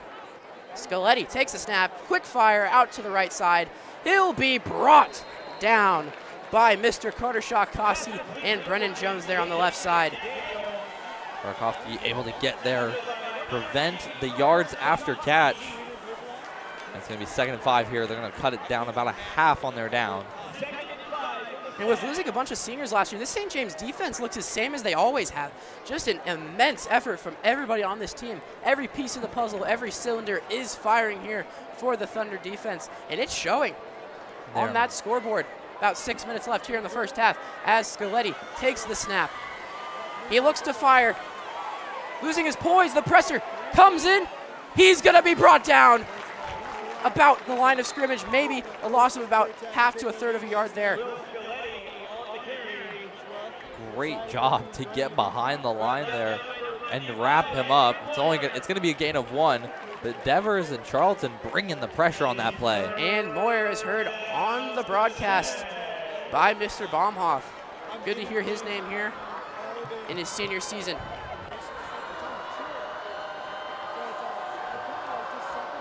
Third down and 3 here for the Stags. Huge play here with about 5 minutes left in the first half, trying to keep the Thunder out.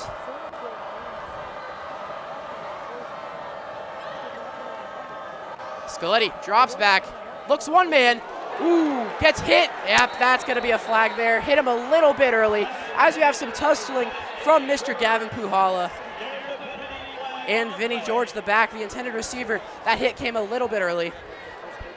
Unfortunate turn of events there for the Thunder. Looked decently timed, but that is going to be a pass interference. Unfortunate there for the Thunder. They had him on third. It's not going to work out. And the one thing I'm noticing from Scoletti, he's only making that one read and firing away. Got good read on the defense by Puhala, just pulled the trigger a little bit too quickly, as I stated there earlier. The Stags and these defenders just want to hit them hard and hit them fast. Just a little bit too early there for Puhala.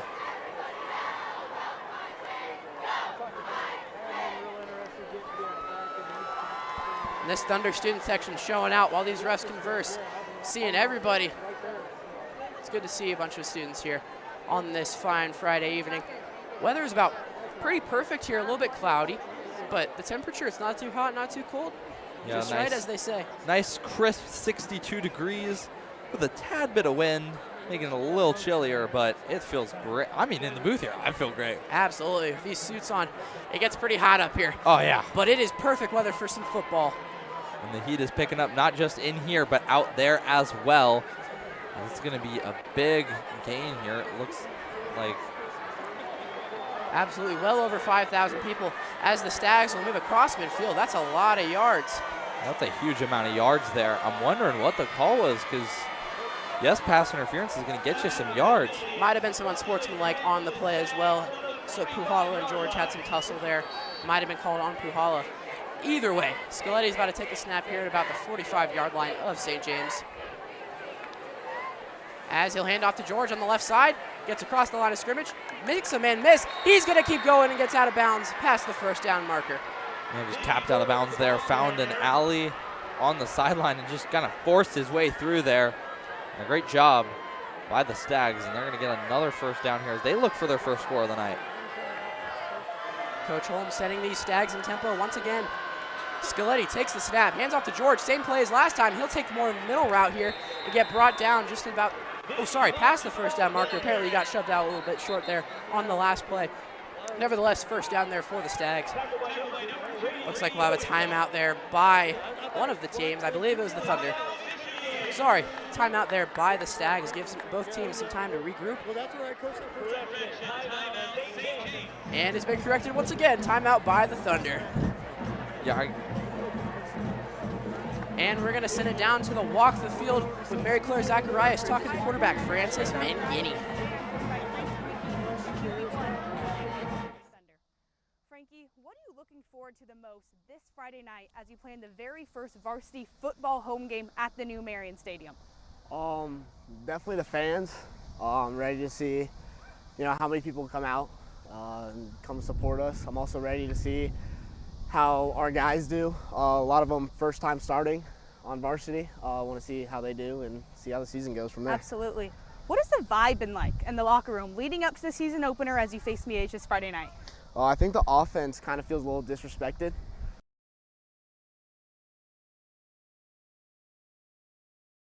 Tackle there from the Stags, from the Thunder. I think we were overdue for it. And that's going to be just a little bit of a gain.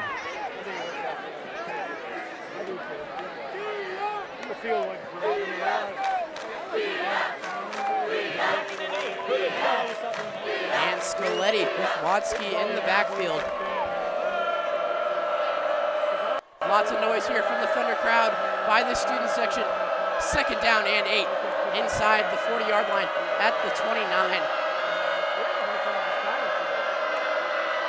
Scoletti takes it himself, fakes the handoff to Watsky. He's going to juke a man out. Doesn't matter. Brought down by Boyston and company.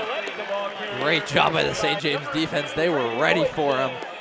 Stared him down. Looked like they just stared each other in the eyes like, I'm going to get you, bro. Love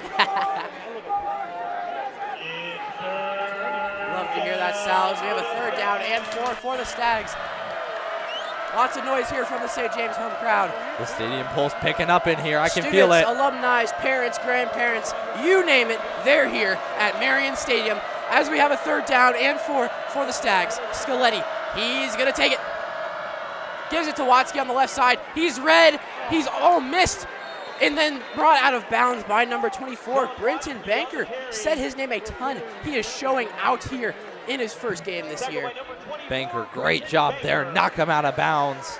And it looks like they were just short here. It's going to be 4th down. As Banker, great job to read that play there and cover that zone. And you must It's going to be 4th down. They're going for it. They're going for it with time winding down here, about 3 minutes and 40 seconds here. And they're going to go for it. Everyone on their feet. Looks like Blunt takes the direct snap. He's going to be close. He's going to get it. He fought for it after a million Thunder players tried to get him down, and he fought for it. We'll see where they spot it. Impressive effort there from the junior Michael Blunt. And he might have just got, he's going to just get it. He got it. Good effort there from Blunt, the 6'2", 201-pound tight end. He has just been a menace for these Stags here in the past couple of years. Definitely heard his name a lot. And great job by the Stags to convert on 4th down. That's their first conversion of the night. They were 0 for 2 until this play. Thank you, Sal. Scoletti's back on the field after the direct snap. First down and 10 from the 22-yard line. He's going to throw it way short and out of the way of his target. Incomplete pass there brings up a 2nd down and 10. Got to regroup after that one. Yep, and they're just inside the red zone here. The Stags looking for their first score of the night once again. We'll see what happens.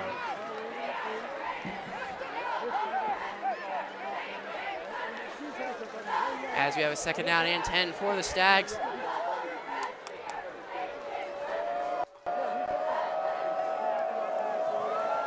And Scaletti is going to take it, fakes the handoff, rolls out right. Charlton on his tail. He's going to flail and throw that one incomplete. Sam Charlton almost got in there and forced the fumble. Nevertheless, incomplete pass brings down to 3rd and 10 as we close in on 3 minutes here in the 2nd quarter. Yeah, great job there. Charlton putting the pressure on, forcing the incomplete pass, and it's 3rd and 10, Graham. Absolutely, Sal. Get loud, Thunder fans.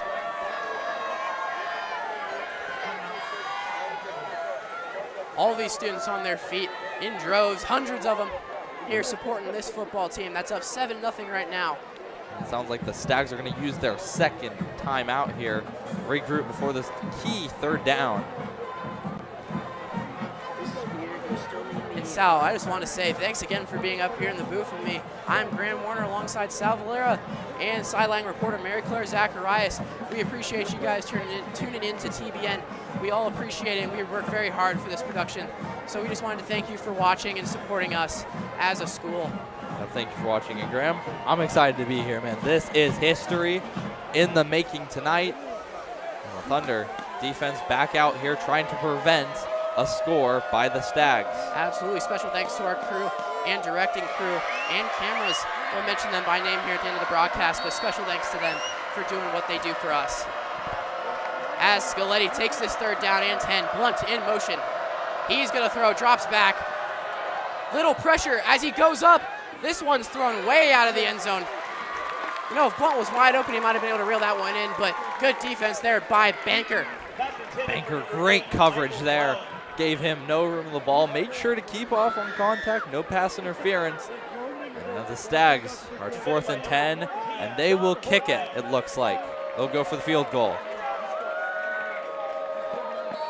Looks like number 20, Joseph Yaksa.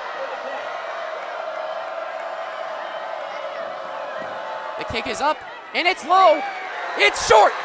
Turnover on downs for the Stags. The Thunder will regain possession inside 3 minutes here, and we'll have a chance to go up 2 scores before halftime. And no good kick, way low there by the Stags. And St. James will get the ball back here. Woo! That was an exciting drive, Graham. Lots of twists and turns. And that's just been this game, it feels like. Absolutely, and if those soccer goals were down from last week, that would have been a banger. Top bins, left corner. Oh, great shot. Just short on the kick. That's got to hurt the Stags a little bit there. Absolutely, all that momentum. Took a large chunk out of the clock that drive. Just couldn't keep it on the, couldn't keep it in the air, and resulted in a turnover. With 2:56 to go, they are St. James going for the touchdown here. But also, I think, trying to bleed a little clock, maybe run the clock down so the Stags don't get another possession, as St. James will get the ball back after half. Absolutely, as House and McGinney, the dynamic duo in the backfield.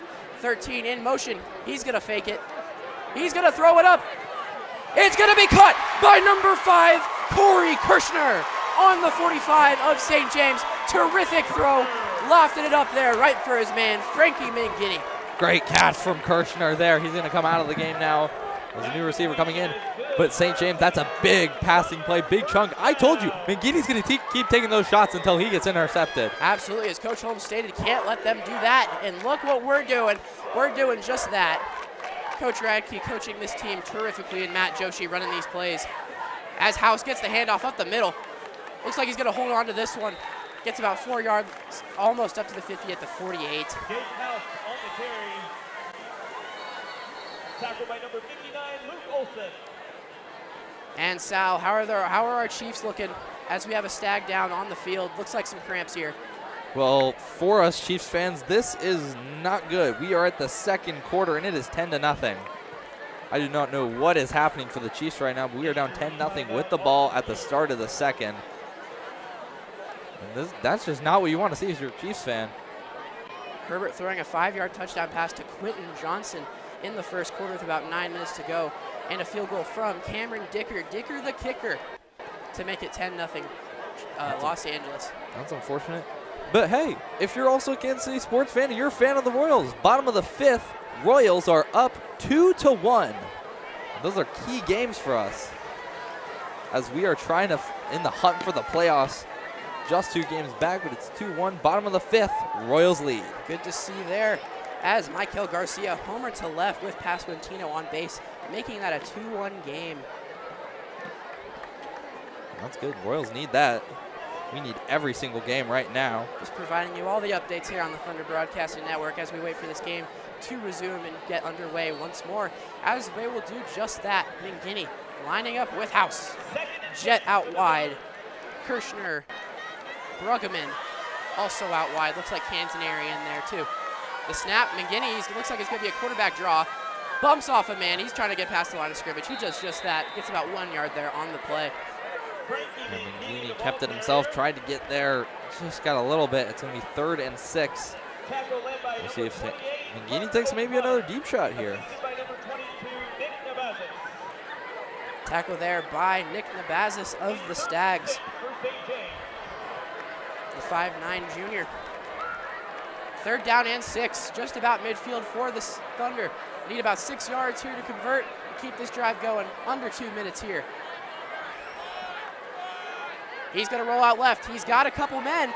He's going to loft it up to Jet. He brings it in. Alec Jet fighting for the football. He keeps it. Alec Jet, ferocious catch made on the 20-yard line, just showing that strength and absolutely mossing his defender. Two defenders. What a job by Jet. Double coverage, and he heaves that in. And it looks like they were going to try to take it off his arm. He said, no, give me that thing. He said, give me that. Give me that. And St. James are on the doorstep of the red zone here with 1:30 and counting to go. Mangini at the 22. Fakes the handoff, rolls out right. Man, right in his face. He's going to get brought down. That's a sack. Brought down by number 33 of the defense, Jalen Johnson. Definitely heard his name a couple times. Looks like we have somebody slow to get up on the offensive line. That was center Jack Godar, definitely a captain on this offensive line. Yeah, Godar been playing great tonight. He seems all good. We'll see if he keeps going. And that's Matt Wernberger coming in at a receiver. And here we go. Thunder now 2nd and 13. After that electric catch by Alec Jet, they're going to try to maybe score here. And it's good to see some of these juniors and sophomores getting some snaps on varsity. Definitely getting them good experience before their senior year. And Matt Wernberger, great receiver. Mangini takes the snap. He's looking, rolling out left. He might just try to get out of bounds here. Stays in bounds, gets shoved forward, almost to the first down, about 3 yards or so short. Shoved out by, looks like 22, Mr. Nick Nabazis once again. Sorry, number 55, Devin Davis, the star defensive lineman for these Stags. As I'm looking at the sideline of Mangini talking to Joshi, Mangini was holding his quad a little bit. He looks okay right now, but we'll definitely have to keep an eye on that. Starting quarterback, you do not want to see him go down this early. And luckily we have a pretty good backup, Mr. John Hornback, who could easily come in and fill in for Mangini. I remember John Hornback got some playing time in the playoffs last year in the game we called against Blue Valley North. Against Blue Valley North, and he was going off in that game. He ran, if I remember correctly, he ran a man over on a run. Absolutely, I do remember that, right in front of our eyes. It's a very impressive play. Hopefully we see him get some more playing time, maybe alongside Mangini for some trickery. We'll never know. Hey, that would be a great. If I'm Radke, I'm planning something up there because Mangini, you can run it with Mangini, you can run it with Hornback, you can throw with Hornback, you can throw it with Mangini. The jack of all trades, if you will. Infinite possibilities at this point. That's awesome. Infinite. As looks like we will see Mangini out here regardless. Toughing it out. Definitely predicting a handoff to House here, 2nd and 8. They could just run the clock down, but they're inside kicking distance for James Ewing. We'll see what happens. 3rd down and 8. Definitely don't want to lose any yards. We need to gain some here. Mangini, lots of pressure. He's got a man coming up on his rear. He's going to get brought down for the sack by number 6, Daniel Neenan with the sack. Stags been just all in the backfield the end of this drive. And that's just unfortunate. It's 4th and 12 for St. James. Looks like we're going to cut it here. Timeout with 2 seconds remaining.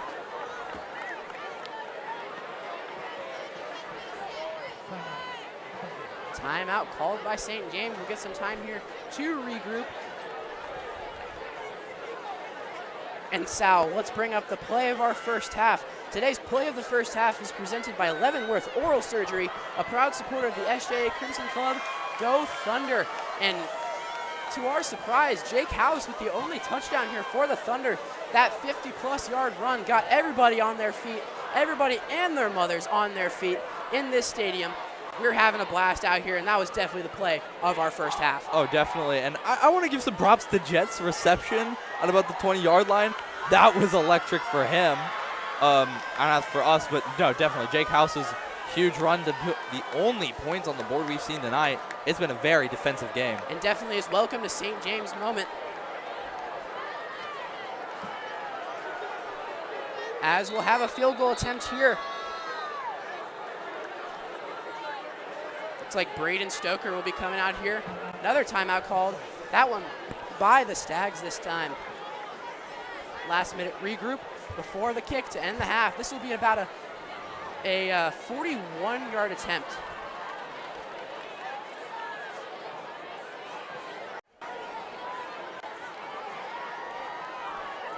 Stags trying to just bleed a little more time out in order to just kind of maybe rattle him a little bit, but we'll see if with this kick, about how long was it? 38 yards there, Sal. 38 yards. Stoker.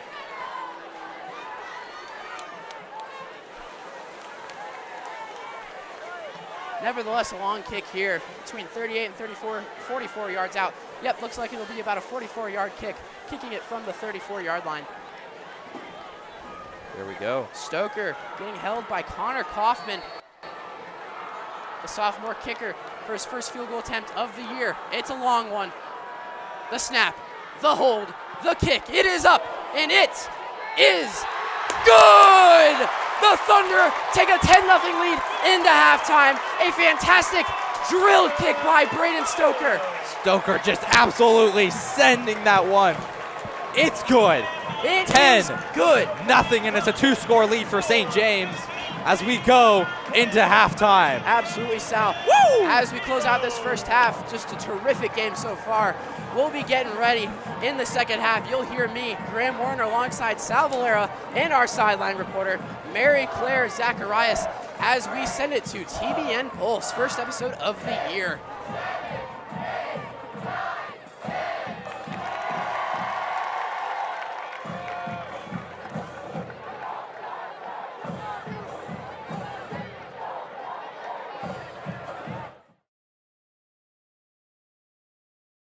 From Thunder Studios in Lenexa, Kansas, this is TBN Pulse. Hello, Thunder Nation. My name's Caitlin C., coming to you from the Thunder Broadcasting Network's official press box in the new Marian Stadium. Welcome to Season 2 of our very own TBN Pulse. In this episode, we will be looking back at video production projects from the spring semester of last school year. JP Argenciano and Mr. Rockford produced a special tribute to the 20th year of St. James Academy and the 100th year of the Sister of St. Francis of the Martyr, St. George. Michael Johnson's final project captures a special all-school mass where the celebrants were all St. James Academy alumni. And finally, Sophie Steixner takes a look at an interesting part of the main office. This is TBN Pulse.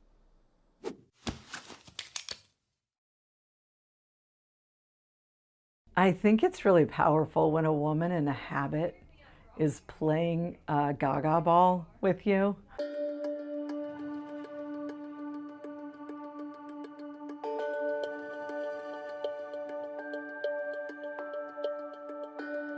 The Sisters of St. Francis of the Martyr, St. George, were chosen by Archbishop Kelleher and Archbishop Naumann to help us get St. James Academy underway.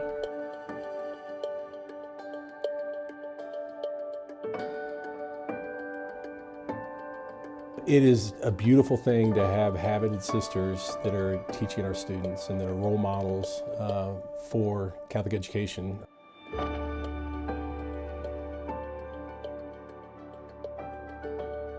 That when the Martyrs of St. George came, and everyone that's come since has had a beautiful way of sharing their relationship with Jesus Christ with our community and helping our community grow deeper into the heart of Jesus. The gospel calls us to die to ourselves often, and they are a living example of that, and it's a real centering of our mission. And they're an example of living that daily by making sacrifices, by being filled with joy. Every one of the sisters that has served here has brought joy to my life. Every single one of the sisters that have ever been here has been a joy to be around, and they have this certain type of joy that is very infectious. They always showed up with so much joy and so much love for the person that they were talking to. By bringing their joy and light into our hallways, into our classrooms, and a light and joy that is everlasting and impacting because it is from the heart of Christ. The sisters have impacted the St. James community by bringing to life the great goodness of the vocation of being a sister. I think that the sisters are actively showing students what it means to live a holy life.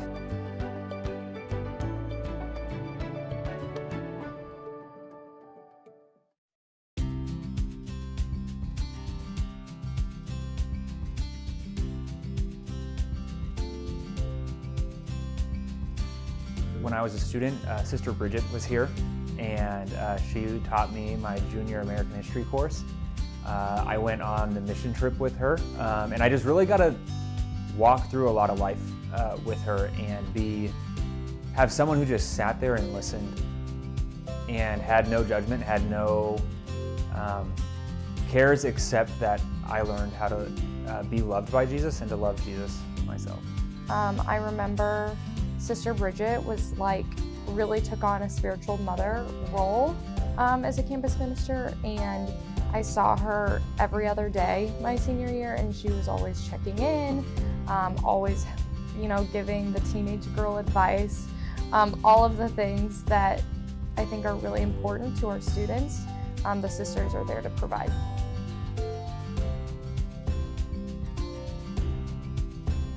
The sisters have impacted my life by just being relational. By really giving me an example of what it means to be joyful and really compassionate in your work. By being incredible role models. My prayer life, my personal life, they inspire me to want to be a better person because of who they are and how they treat others. By the way they've loved this community, the way they've loved and seen me, and the way that they have led us to the Sacred Heart of Jesus.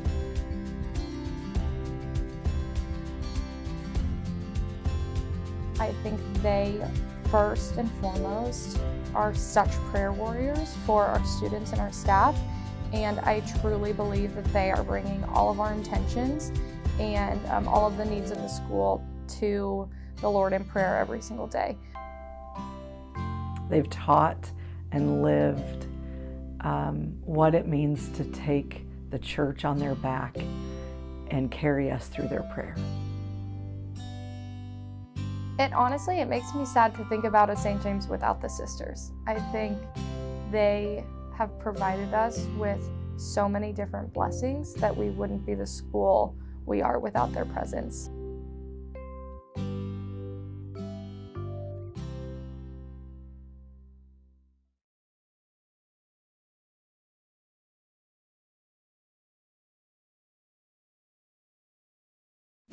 What an amazing journey it has been with the Sister of St. Francis of the Martyr, St. George. We love you, sisters.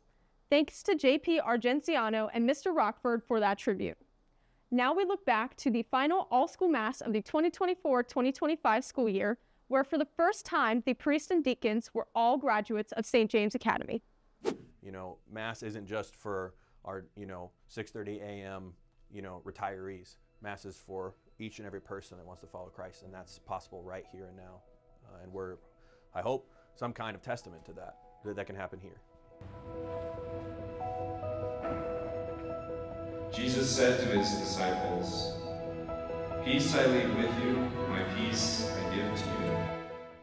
This was Archbishop Kelleher's vision for the school, right? Looking at the priests, now priests who are alumni or about to be priests, like this is what he wanted, right? To have this community of faith that's growing young people knowing Christ and responding to his call, right? Accepting their vocations. I just think of the providence of the moment, because I don't know if there's ever been two ordained deacons at the same time, you know, from St. James Academy alongside an ordained priest. So yeah, it's just like a kind of once in a, I don't know, blue moon moment, and maybe the first time that all three of us were able to minister at the altar. Is that they're a part of a much bigger story than living here in 2025, going to school. Their life has extraordinarily profound meaning that is really indescribable, and that they can have an experience of the Lord. They can have an experience of the peace and the joy that he brings right now, not later. That segment was produced by Michael Johnson. Thank you to Father Aaron Baldak, Father Dan Morrow, and Deacon John Donart. God bless you. Finally, let's take a behind-the-scene look at what really happens in the main office. The Teacher's Lounge counter is an amazing place. It's one of the most exciting places in the entire building.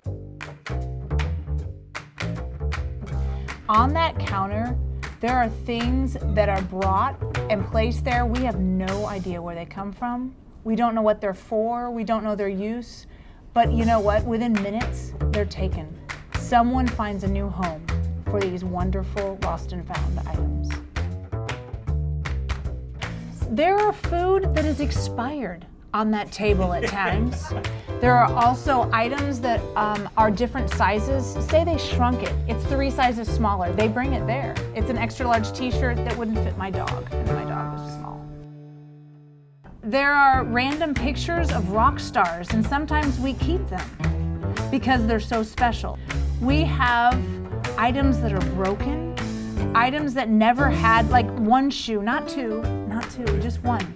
Because maybe someone has the other shoe, or maybe someone just has one foot. The best thing about the counter is that there are times I have known multiple teachers, in all seriousness, that have had God moments at that counter, because maybe they forgot their lunch and there for some reason is a 4-course meal on the counter some days. Other days there might be like someone spilled the coffee on their shirt. Well, there's a shirt laying there that's their size. So you never know what could happen, and maybe the answer to their questions in life is on the counter. Thanks, Sophia. No telling what may show up on the countertop this year. I'm Caitlin C., and this is TBN Pulse. Thank you, God bless, and go Thunder.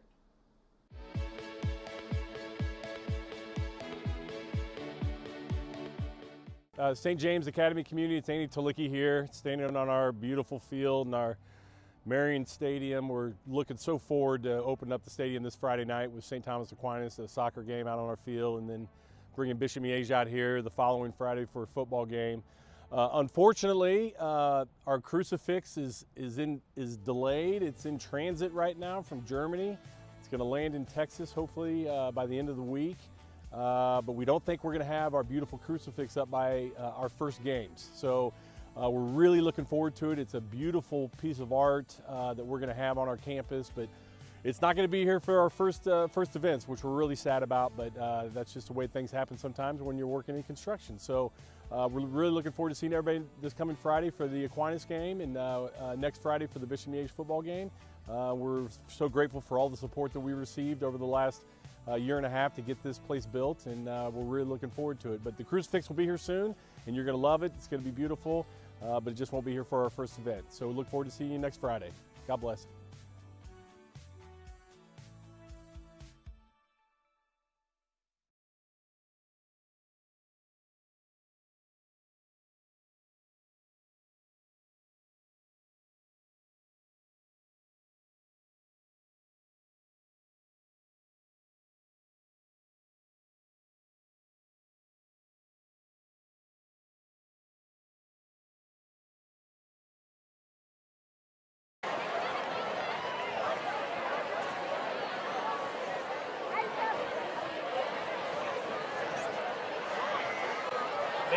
gentlemen, the shortage of game officials is here.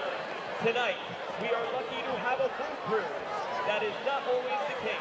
Please be respectful towards our officials. And What are your thoughts of the atmosphere and how the game is going in the first game at Marian Stadium? The atmosphere is awesome. When we scored that touchdown, it was electric. The flyover, I'll never forget that moment.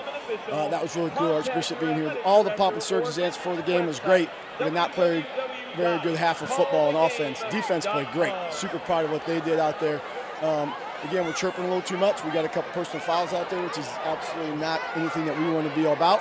But again, lots of energy from these guys, a lot of passion. So I don't want to curtail up. We just got to keep our mouth shut. But yeah, our defense did great. Offense needs to fix a few things. Absolutely, Coach. What are you going to do to get out with the dub tonight? Yes, we're going to score right away in this first half right here is what we're going to do. So, yeah, we'll get the ball right now. We're going to run the ball a little bit more. They got some pressure on the outside from us. We'll pick up the blitzes, and we'll be fine. Thank you, Coach. Be great. Thank you. Appreciate it. Graham. All righty, as we welcome you back up here into the booth at Marian Stadium at the Academy. The Thunder take a 10-0 lead here into the second half. We got about 2 minutes until game time. Sal, what were some real key points for the Thunder in the first half on both sides of the ball? Well, obviously their defense has been moving. They have been electric, and they've been getting it done. They've held the Stags to 0 points this whole game while scoring 10 of their own. Both defenses have been all over it today. And offense-wise, they're doing great.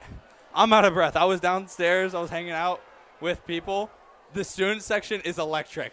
You can feel it even during halftime here, even behind the stands. Everyone's talking, having fun. It's great. We love it here. And we've been having so much fun. But obviously, offensive-wise, the side of the game, it's been some great running game. Passing game has been a little bit lacking from Miege, but they've been doing good so far today. Thank you, Sal. Appreciate you. I completely agree with everything you just said there. You know, this stadium has some aura. Oh, so much aura. If I will. Talking to the student section, seeing Dr. Rapp shooting some T-shirts into the crowd. Hey, we almost got one. Exactly. We got close. He's got to calibrate that thing. Close. And also, I was down there. I found these shades. You know, those shades are pretty lit there, Sal, as you can see here. Hold on. When's the booth cams up here? Look. Hey, look at these. What's going on, guys? We got some shades. USA out here. It's great. Absolutely. We're loving it up here. The student section is hype. We are hype. This has been great. We are all hype here in the Thunderdome. About 20 seconds until kickoff here. Got some lines going up on the sidelines. About to get ready, back to action. And, man, we're just having a blast here at the Academy for the first time of many. Sal, just wanted to say I'm super grateful, per usual. As am I, Graham. This has been amazing. And you know what? This feels less like a football game and more like just an event. Feels like a party, man. Oh, yeah. Especially with we're winning by 10 points. We're winning by 10. We get the ball. We're going to have some fun. We're going to call the game, and we're just going to have a blast. Yeah. I think, dude, they're all type of costumes, all manners of costumes down in that student section. I've seen Statue of Liberty. I've seen some colonial times people. I've seen Paul. Okay, I will say this. I was down there. Guys, I saw Paul Revere. Oh, my goodness. I saw Paul, literally. The Stags are coming? The Stags are coming. The Stags are coming? The Stags are coming, but right now, it's the Thunder that's rolling. It's the Thunder that's rolling, baby. This has been so electric. I love this so much. The student section they're getting up here. They're ready, as it is almost time for the half to get back rolling. And we'll send it down to Mary Claire for a quick report to start the second half. Back to you, Mary Claire. This was a great first half ever at the new Marian Stadium. First varsity football home game as the Thunders take on the Stags. Thunder leading 10-0 over the Stags. Overall, great first half, but I was mostly impressed by the Thunder's offensive line. They're doing a great job creating space up top for Mangini and House to get some extra yards up the field. That first touchdown by the Thunder by House got that first touchdown by great blocking, and all House needed to do is go to his house, which is the touchdown. Back to you guys. Okay. Alrighty, as we welcome you back here into the booth. We are here waiting for this second half to begin just momentarily, about 2 minutes added to the clock. And if you guys don't know already, here at the Academy and most high schools in the area, we have a theme for dress-ups, costumes, you name it, per week. And in this week, it's USA out, looks like, for both sides here of the football, the Stags and the Thunder celebrating America here tonight. We're having a blast, seeing some great costumes and just vibing with our fans, with our teachers, with our parents, you name it, it's here at the Academy. And as we're looking down here, Coach Radke with our athletic director, Mr. Herzit, they're chatting it up, probably talking about where they're going for dinner after the game, you know, talking about how good this game is. We're up by 10 points, we're having a blast, and we're just having a good time here as we await this second half of Thunder football.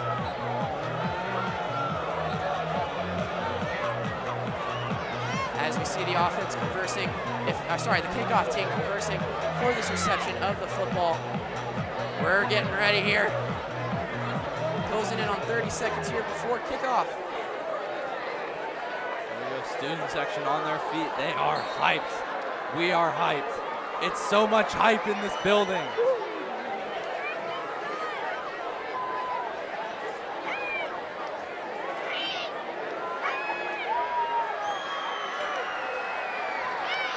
Like we said earlier, the Thunder are going to get the ball here after Miege received in the first half. So they ended with a 3-point score at the end of the first half, and now they're getting the ball back here, a chance to go up 17-0, or maybe even 13-0. Alrighty, here's the Miege kickoff squadron is coming out on the field to kick from the 40. Getting ready for some second half football. Looks like we got Mr. Jake House, the man himself, with that long touchdown run. He'll be back to take the kick along with junior Connor Kaufman. So far tonight, this has been Jake's house. He has been all over the field today. Got the lone touchdown of the game, and he's been having some great carries in his senior debut. Absolutely, we're enjoying watching him play. First game of many this season. Hopefully to see a deep run in the playoffs from the Thunder this season as they did last season.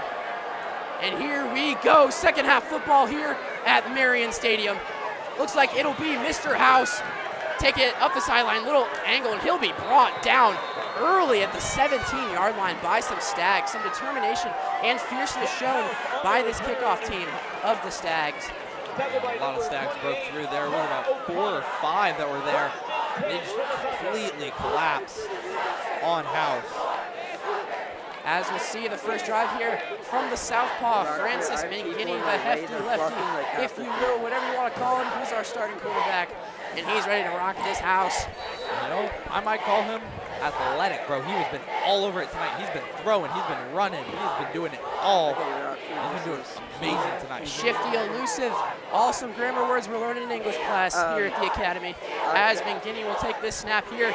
Hands off the House up the middle. He's going to find a gap. Almost broke free once again. Got up to about the 28-yard line there of St. James. Maybe just shy of, that's going to be just shy of a first down. About second and it looks like for the Thunder. And it's good to see a defensive adjustment from the Stags. If that man wouldn't have been here, we're running it back again. Long touchdown for Jake House, putting us up about 16 or 17. As 2nd and 2, short one here. McGinney hands off to House. Shifty outside around his lineman. He's going to fight forward. Just about got the first down. I think he did. I just want to point out here, House could have gotten wrapped up in the backfield. He broke free. He found the route, and he got the first down. That's just been showing how he's been playing all night. It's a great high level of play from Jake House, the senior transfer. Absolutely. You don't just need to be athletic, fast. You need to be smart, sharp, and mindful to play this game, especially at the running back position. Just seeing eye to eye with every player on this team, seeing where people are going to go, where they're going to try to tackle you from, and when, and why, and where, and how. You never know as a running back. Jake House just exemplary so far tonight. As McGinney takes this snap, hands off, takes it himself, jukes 2 men, gets brought down about 3 yards later at the 32. Yeah, I got tripped up there by number 6, Daniel Neenan. He got in the back there, just got the left foot of Frankie McGinney, enough to knock him over, stop the gain. there. That could have gotten out of hand very quickly for the Stags. Hey, but that play could have gone a lot worse. Mangini just juking two guys in the backfield, making them miss, sending him home. That's just been what he's been doing. He's been breaking ankles all night. It's been amazing from Mangini, a high level of play. Just great to see from him. Mangini's going to heave it. Just overthrown. He had his man, Corey Kirshner, just left a little bit too much in the tank there. So close. And some changes there as Mangini's going to talk to offensive coordinator Matt Joshi, coordinate the play. House is back in the game. So is Matt Wurtenberger and others. And not a bad throw from Mangini. I can't complain at all. No, he's been taking those shots. They've just been a tiny bit out of reach. Absolutely. And that's just been able to get past the coverage and Yes. give his receivers a good enough a chance to get it. Just sometimes just a little too far out. And as Coach Holmes mentioned earlier, Frankie's just going to heave it. It's a little bit short there. Oh, Jet almost came down with it behind the defender. Just couldn't get there. Too quick to react for him. As I was saying, yeah, Coach Holmes in his notes before the game, can't let him throw it over the top. As we see an absolute bullet from the referee there. Maybe we should sub him in. That was impressive, Sal. I don't know if you noticed that. I did not see that. The ref just Probably a former high school football player himself. Good to see him here staying with the game. When you love a game so much, you always want to stay connected with it. Absolutely. It's a passion here as Boyston comes out for the punt on 4th and 8. He's going to punt it away. Pass midfield down to the 30. Almost dropped by number 1 there. Change of possession. Tackled by Matt Wurtenberger, the receiver. Both sides of the ball making an effort and getting the tackle at the 30-yard line. Matt Wirt wraps him up. And that is going to be back at about the 32. The Stags are going to get their first chance of the second half of play. And we love some Matt Wurtenberger up here in the booth. We love Matt Wurtenberger. As we see the Stags come back out, still Mr. Scaletti. Haven't seen Mr. Landon Cole at all since about the first drive of the game. I hope he's okay. Yeah, I may have seen earlier in that drive, he did get wrapped up a little bit. Could be struggling with an injury after that. It's unfortunate to see, especially in your first game of the season. And I am not seeing him on the Stags sideline. No. I did see him when we were heading back, they were heading back into the locker room. He was with the team. Uh-oh, bad snap here. It's loose. The Stags are going to follow it. Watermelon still out. This might be St. James football. This would be massive for the Thunder here. That's at the 11-yard line. It's going to stay with the Stags there. Oh, so Great close. effort by the Stags. But hey, that is a loss of a country mile there. Bad snap by center. That is going to be hard for the Stags to surmount. They're pinned back on their 11 now. The first down is at the 43-yard line, second and 32 yards. Unbelievable. They're testing the range of our cameras up here in the booth. Yeah, this is unbelievable. And that was center Zach Woolman as Scaletti gets the good snap there. Hands off to the back, surprising there from George. He'll get brought down at the 15-yard line by Mr. Brenton Banker. Banker has been all over it tonight. He has been great in the first half, and he's still doing great out there. He has been cashing in these he's been cashing in these defenders and depositing them to the sideline. Love that. Lost all of that line right there. But we continue. Perseverance here on the Thunder Broadcasting Network as we have 3rd and 28 for the Stags. Woo! Don't see that number very often. As Scaletti drops back, he's gonna heave. This one looks a little bit short.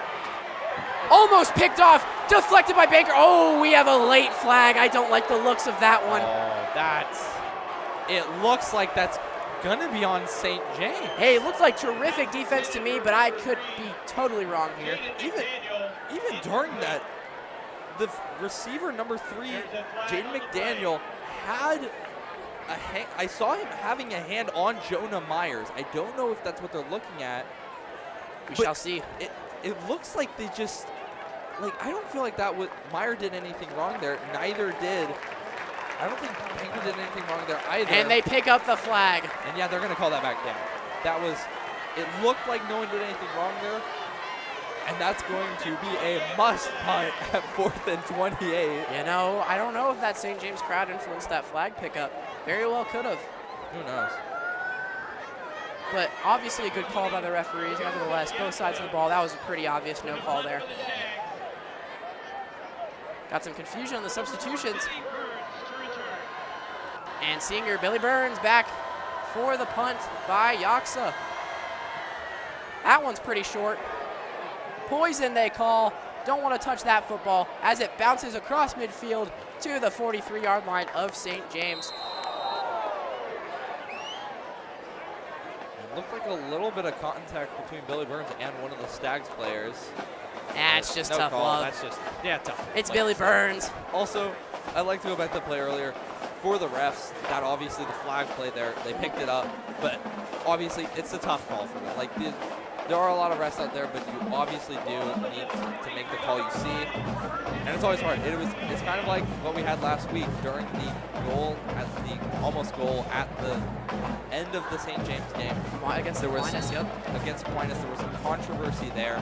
Again, that just falls to the ref's angle, and they make the best call they can, and we applaud them for it. Exactly, sportsmanship and appreciating our referees for what they do. That's what Radke says. Sportsmanship is key for this team, for these teams. As McGinney takes the snap, House out wide, he's gonna roll out left, shoves it over to Jet, he'll make the catch.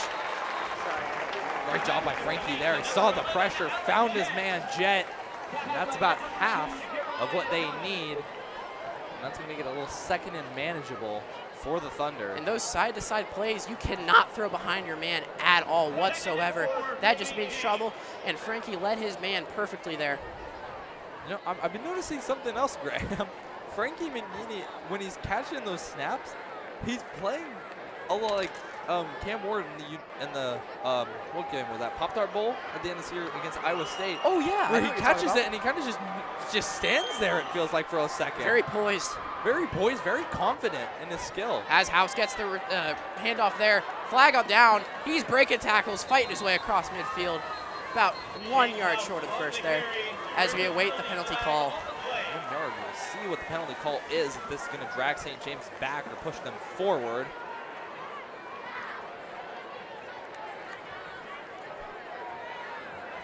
Didn't see anything obvious up here in the booth. We'll see what the referees call here.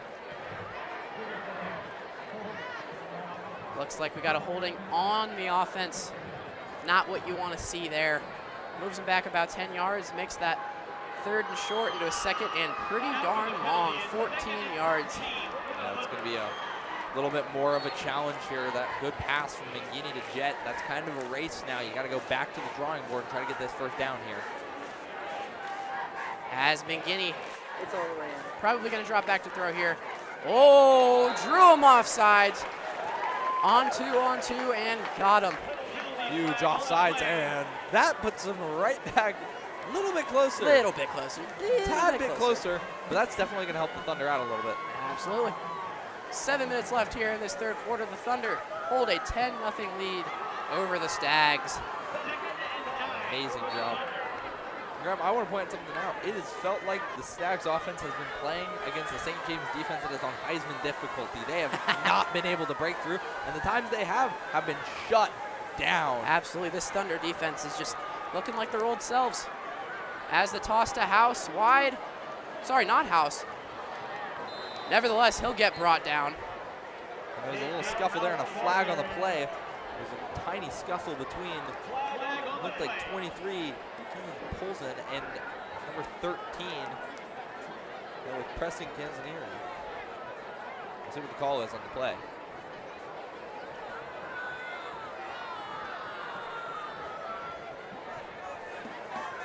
And we wait the decision. The ref's talking here.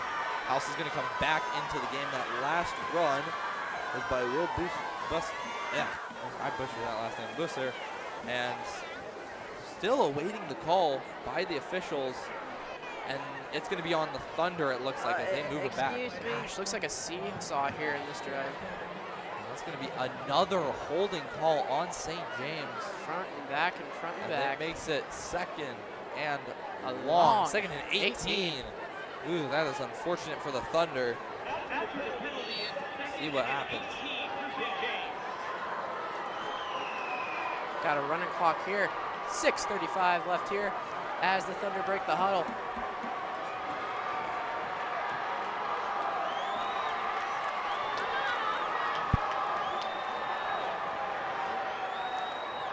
As McGinney takes the snap. He's shifty, he's elusive, almost lost the ball, I think he did. Good recovery by the Thunder there. Looks like Mr. Joseph Wagner fell on that one. And they knocked it out there. Wagner, great awareness to get on top of it and stop that ball from going any farther.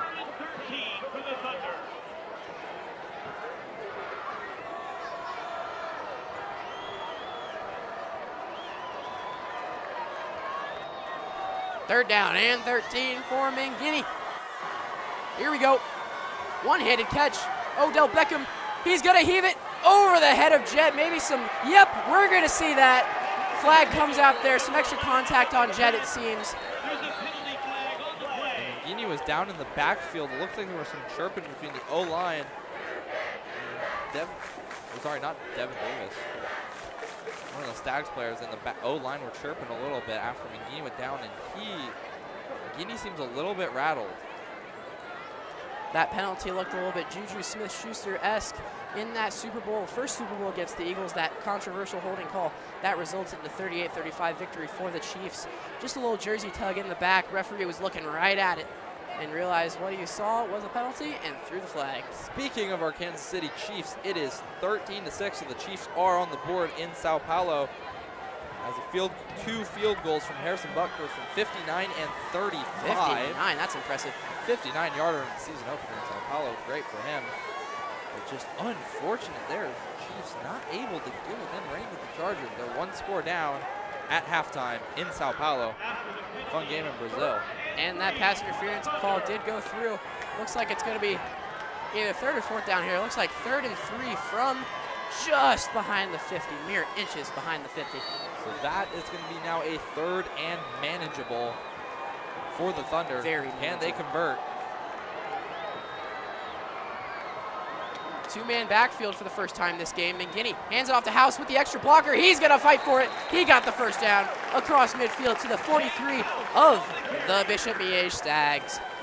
Great job by House to get the first down. And after all that back and forth, the Thunder have finally gotten that first down, and it is 1st and 10 from about the 45-yard line. The clock runs here to about 5 minutes to go.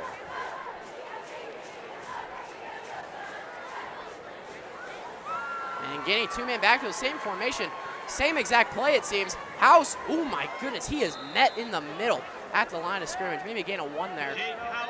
Stags meet him where he's at. And that is not going to be a huge gain. Some substitutions for the Thunder here. Buhala coming out. He was at running back, for a little bit. Now the Thunder look to get a first down. We're on a 2nd and 8. A little bit mundane here in the second half. Nothing too exciting quite yet.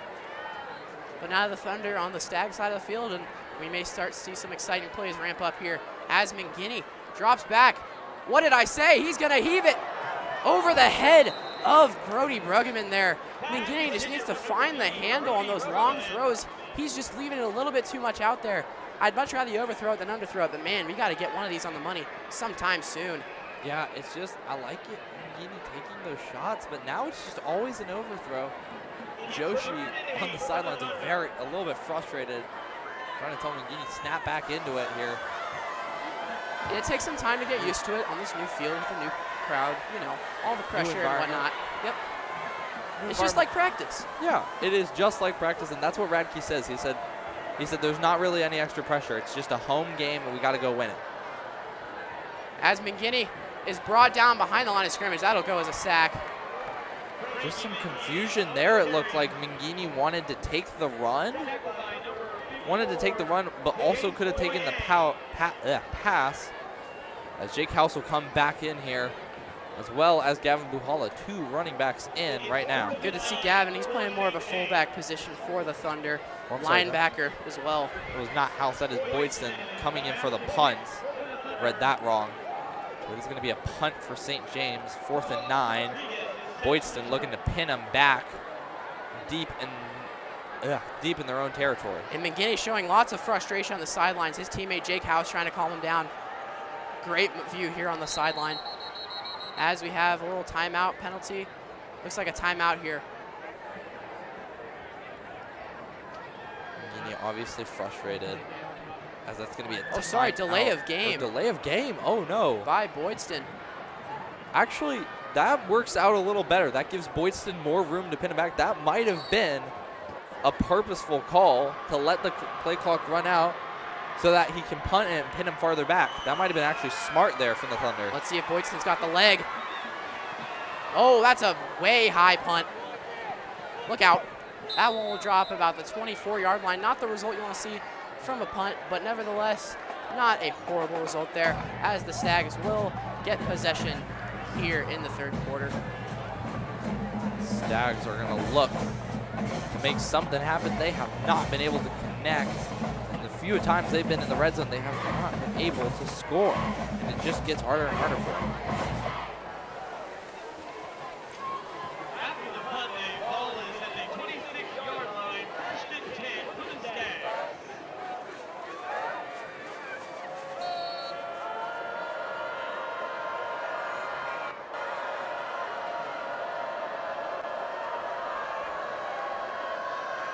As Scaletti gives it to Watsky there. A little bit slow run out the sideline. Got past the line of scrimmage, about gain of 2 or 3 there.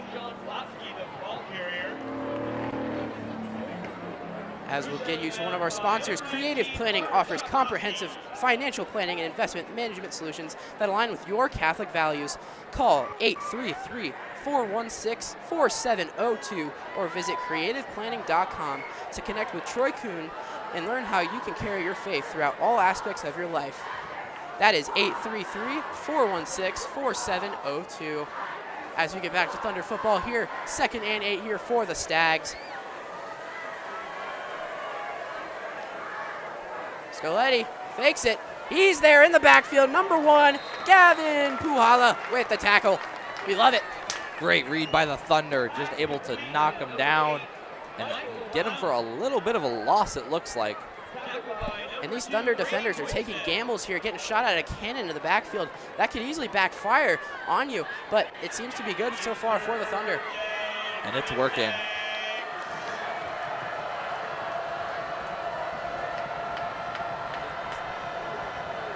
Alrighty, 3rd and 8. 3rd and pretty long here for the Stags. Scaletti, he's throwing out wide, incomplete, short of his man. Puhala almost deflected that. That will be a 4th down and 3 and out for the Stags. That is not what you want to see as a Stags fan. As competition for fall sports ramps up, tomorrow morning, St. James Academy cross country will have their inaugural meet at Belton, a smaller meet, but nevertheless one that we want to win. We're going to go there tomorrow morning at 9 a.m. for that race. If you're out there, come on out, support us. And good luck to you, Sal, as this punt is away. Pretty far punt there. Oh, he was hit well before that ball came in. That's going to be a lot of yards back for the Thunder. Yeah, you cannot do that. He very clearly hit him before. And he didn't even land on the ball. Billy Burns. He got it. I'm sorry, no. Oh, sorry, that was number 24, Brinson Banker. Banker got on top of it, too. He was like, no, I'm not letting you get that. So St. James will get that ball upfield, it looks like, after the contact on the punt return. And like I said many times this game, these Stags and Thunder defenders are just getting too trigger happy, committing these penalties that are just not good for their team as a whole. Well, it's aggression. This is a rivalry game after all. As we await the call here. And yeah, that's going to be a huge gain from the Thunder from where they were to where they are now. Across midfield to the 47-yard line of Bishop Miege. We are right back where we were a couple of minutes ago. St. James, maybe can they make this 17-0 at the end of the third? You know, scoring 6 or 7 points here this drive would be pretty nice here for McGinney and or House and crew, as McGinney takes the high snap, hands off to House up the middle. You know, I had to slip it in somewhere. As McGinney hands off the House, he'll gain 2 or 3 here.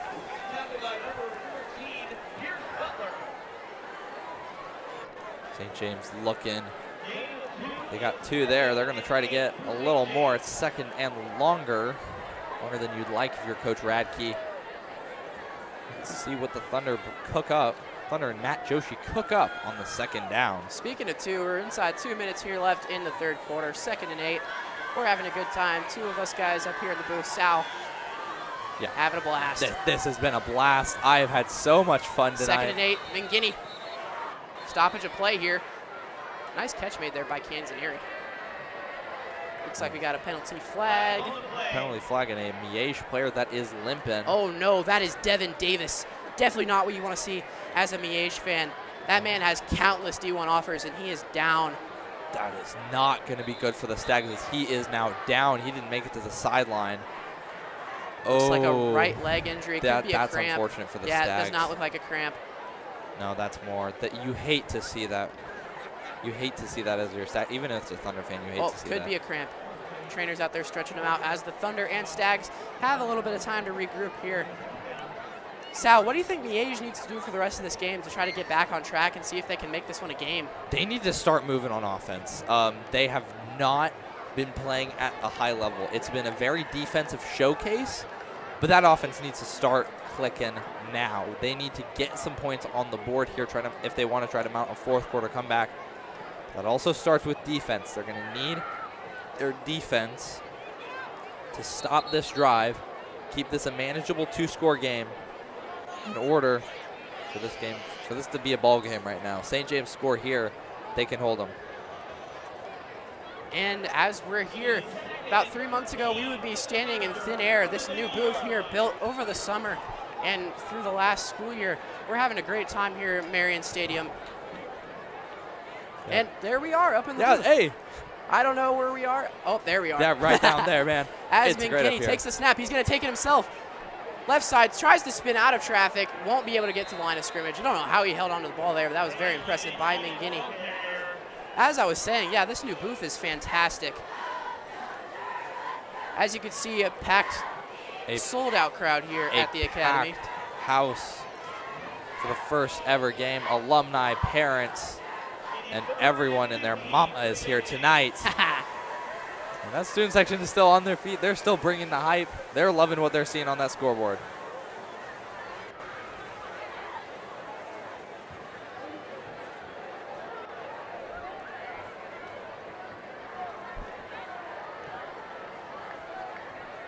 And Guinea, he's going to throw it up, see if he got it on the money that time. That he did, and just really good defense there by the Stags. Fantastic defense there from number 9, C.J. Hess. Yeah, great coverage there to knock it down, to bat it down away from Alec Jett. And that's going to be 4th and 15. Boydson coming out to punt once again. And as you can see there, the ref just throwing another bullet. That was like a 35-yard pass right to his colleague's hands. I saw that one. That was a dime and a half. Very impressive here. And Brady Boyston on to punt again here to Rodriguez. Snap is good. Took a little longer, but he gets a good punt up there up in the air. It's going to drop about the 15. Good reception, change of possession. Big hit there by the Thunder. Combination of guys bringing him down. That was a big hit there to knock Rodriguez down. Look at this. Ooh, just pancaked. 54. Oh, that was just an absolute pancake there. And that was Mr. Rodriguez Braylon Mabian. Maybe it's going to make Rodriguez feel that in the morning. As the Thunder defense are ready here, just waiting for the Stags to come on the field.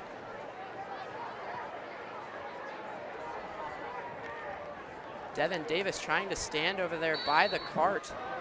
Definitely not the sight you want to see as a Stags fan or player. No, 100%. That is your star guy. And that is unfortunate for the Stags defense. They want to try to contain this Thunder offense, but they've been doing a great job tonight. Two key either injuries or absences from the Stags tonight as Scaletti, he's going to heave it into a sea of Thunders, and he's going to make the catch. Oh my goodness, there's a flag down on the field regardless. Might be DPI anyways, as Boydston was trying to get there. Jeremiah Johnson made that And that was a great throw, just an absolute dot. Just heaved that downfield. Great catch there by the Stags. And we'll see what the call is. It might be defensive pass interference. As the ref is waiting. We await the call here. And maybe a spark to this offense, pending the penalty. Well, we've seen this before. And I mean, the drives have not added up great for the Stags. There's no points. See what they can do here. And it looks like that's going to be exactly on the 50, and it looks like they take the flag back here. But that is exactly on the 50. They got about half of a field to go. They're going to run some tempo. Big number 80 there for the Stags. Wesley Walsh, 6'6", 193, lined up on the close side of your screen. This is an absolute unit. Might get the ball here. Never mind, handoff to Watsky up the middle. He's going to find some space, staying on his feet and eventually brought down. Great job to hold him up. Good tackle there by Boydston. And Gavin Puhala, way to get back there, hold him up a bit so Boydston can wrap him up. And that is the end of the third quarter. It is 10-0 Thunder. This has been a defensive showcase, Graham. No. And if you haven't noticed already, tonight's coverage of SJA football on the Thunder Broadcasting Network is made possible by the many donors to our media arts programs and the hardworking students on the TBN team. TBN is a student-organized and run broadcasting network dedicated to furthering the mission of St. James Academy and the Greater Catholic Church. Do us a favor and subscribe to the TBN on YouTube. You probably should be already subscribed if you're watching here. If not, that little red button is completely free. Our student broadcasters love to see our viewership increase, and your support of the Thunder Broadcasting Network is appreciated. Speaking of subscriber count, Graham, this week we just hit over 1,000. 1,000. A big 1,000. Big whammy 1,000. And we appreciate every single one of you guys watching this stream tonight. Family members, coaches, teachers, students, and staff. And we're going to send it down here to Mary Claire on the sideline. Good third quarter here for the Thunder. They got to start off hot here in the fourth quarter. They're only up 10. It's 10-0 right now. Anything can happen in the game of football. We got the Stags right at middle of the field. Get a three-point game if they want to upset the Thunder here tonight. Graham? Thank you, Mary Claire. Back to football here.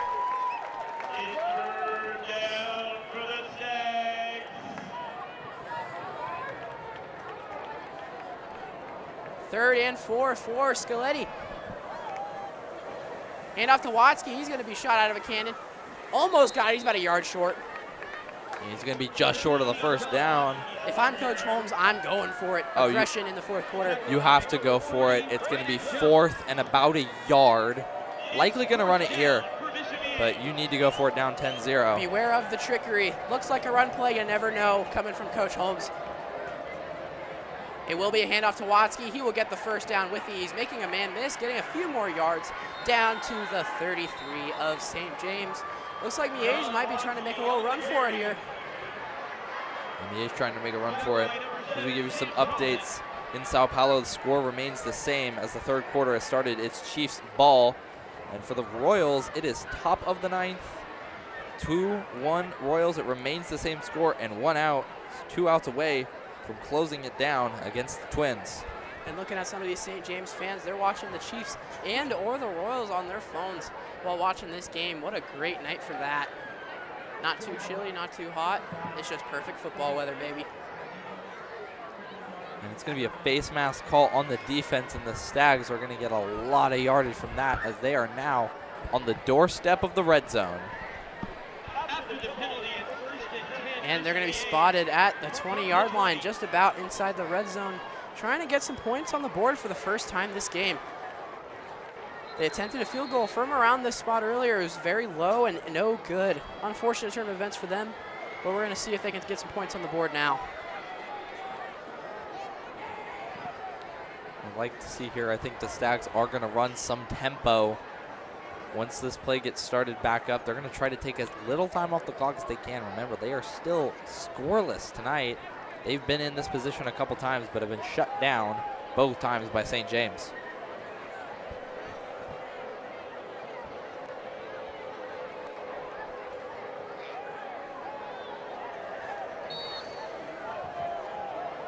Here we go, 1st and 10 from the 20.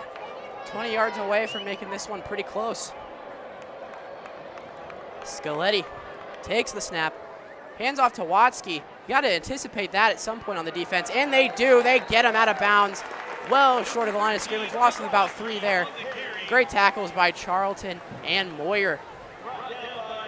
That defensive line absolutely blowing through that line and wrapping him up and getting him down. The St. James defense looking to stop him. It's 2nd and 13. It's going to be a long 2nd down for the Stags. We'll see if they try to make this more manageable. And Scaletti with those unmistakable bright cleats there with Watsky in the backfield. Takes the snap, bad snap, bobbles it, hands it off anyways. They're going to be in the backfield. That's Brady Boydston reading the defense, shot out of a cannon, and just makes that great tackle in the backfield as we see here on the instant replay. Charlton almost read it. Brady Boydston in his footsteps made the tackle. B-Boy getting them down. This St. James defense has had some rough times in the middle of the field, but once it gets down to the red zone, it is crunch time, and they show up, and they just stop them in their tracks. 3rd down and 16, and this Thunder defense are students of the game. I see these boys watching film in their free time day in and day out. Ascalade drops back really far. Looks like a screen pass. Almost intercepted there by Devers. In and out of his hands, but we'll take the deflection and we'll take the 4th down. That would have been a crazy play for Devers, but it's still a positive result. And AD almost having it there. Whew. That's going to be 4th down and 16. They're going to try to kick it once again from here. We'll see if that kicker get it through the upright this time. Joseph Yaksa on for the field goal. About the 42-yard kick here. Can he hit it? It's high. It has enough. It is no good. Wide left. The Thunder regain possession. Billy Burns is fired up. John Hornback is fired up. Brady Boydston is fired up. The entire Thunder defense is fired up after another stop. That Thunder crowd was making it as hard as possible for him. He had to be seeing some squiggle lines, man. Man, just sent it left. And that's another Thunder ball here. We'll see if they want to go get a score or if they want to run clock off. We'll see what they prioritize here. Maybe a little bit of both there from Coach Radke. You know, people talk about offense and defense all the time, but special teams has really kind of been the nail in the coffin here for the Stags. Yeah. Still leaving that goose egg on the scoreboard. It's not what you want to see from a juggernaut 5A team like Miege. No, absolutely not. Miege have just had some struggles tonight. And St. James has just been able to capitalize on them in those couple places. But this 100% has been a defensive showcase on both sides of the ball. And they're feeding on it. As Mangini takes the snap to House. He's tackled well short of the line of scrimmage, about a yard or two short. Clock continues to run at 9:30 now.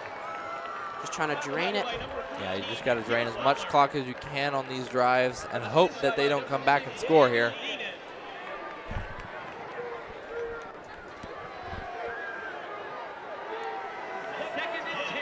Haven't seen any John Hornback here on offense. He's been playing a heck of a game on defense.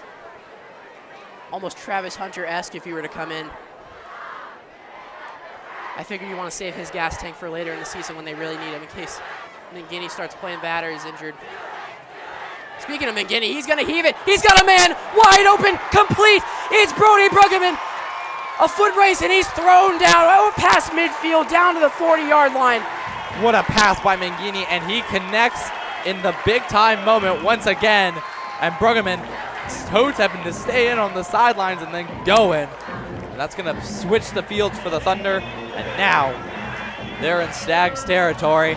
Here we go, baby. Good pass from Mangini. Completely blown coverage there by the Stags. He was wide open, but the safeties recognized it quick enough to where he wouldn't be gone.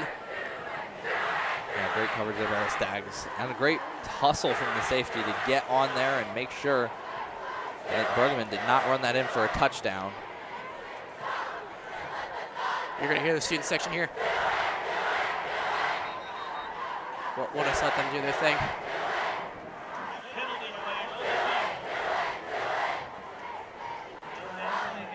And the do it chant, very common here at the Academy. One of my personal favorites. I don't know about you. Oh yeah, that I love that chant. And it's great when you get the whole section and you feel the bleachers moving. Absolutely, even the brand new concrete barricaded bleachers, we could still feel it. You can feel it up here as Thunder got a delay game penalty. It's 1st and 15 now. McGinney, high snap. He'll take it himself. Davis looks like he's back on the field. A little bit slow. Oh, no. McGinney is down. Oh, no. There was a late. It looked like Davis fell on late. McGinney is down. And that is not good. He is in a lot of pain. And here comes Hornback. All right.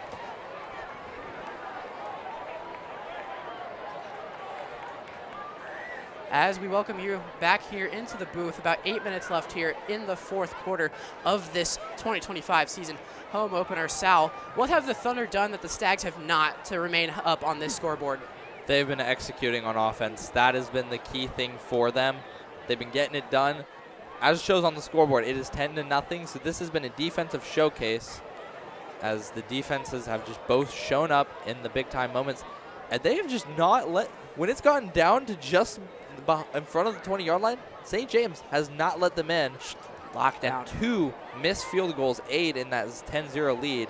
That could be a very different game if those 2 field goals are made. But, I mean, St. James has just been playing some hard-nosed football and just shutting down Miege. And my heart just goes out to Frankie right now and this whole team just struggling to just keep composure here as star quarterback seems to be down with a pretty gruesome injury here. But we have good backups, and this team will always fight for their man, even if he's on the sideline. Yeah. As we're going to send it down to the sideline, Mary Claire Zacharias. Injury for Frankie McGinney, the senior. It looked like his shoulder completely buckled. Not sure here, but we got John warming up here down, trying to get himself a good injury at all. Again, I believe it was his shoulder. Looked like his shoulder buckled. Does not look good down here, guys. Graham. All righty, as we welcome you back here. Quarterback McGinney seems to have a little bit of an injury here.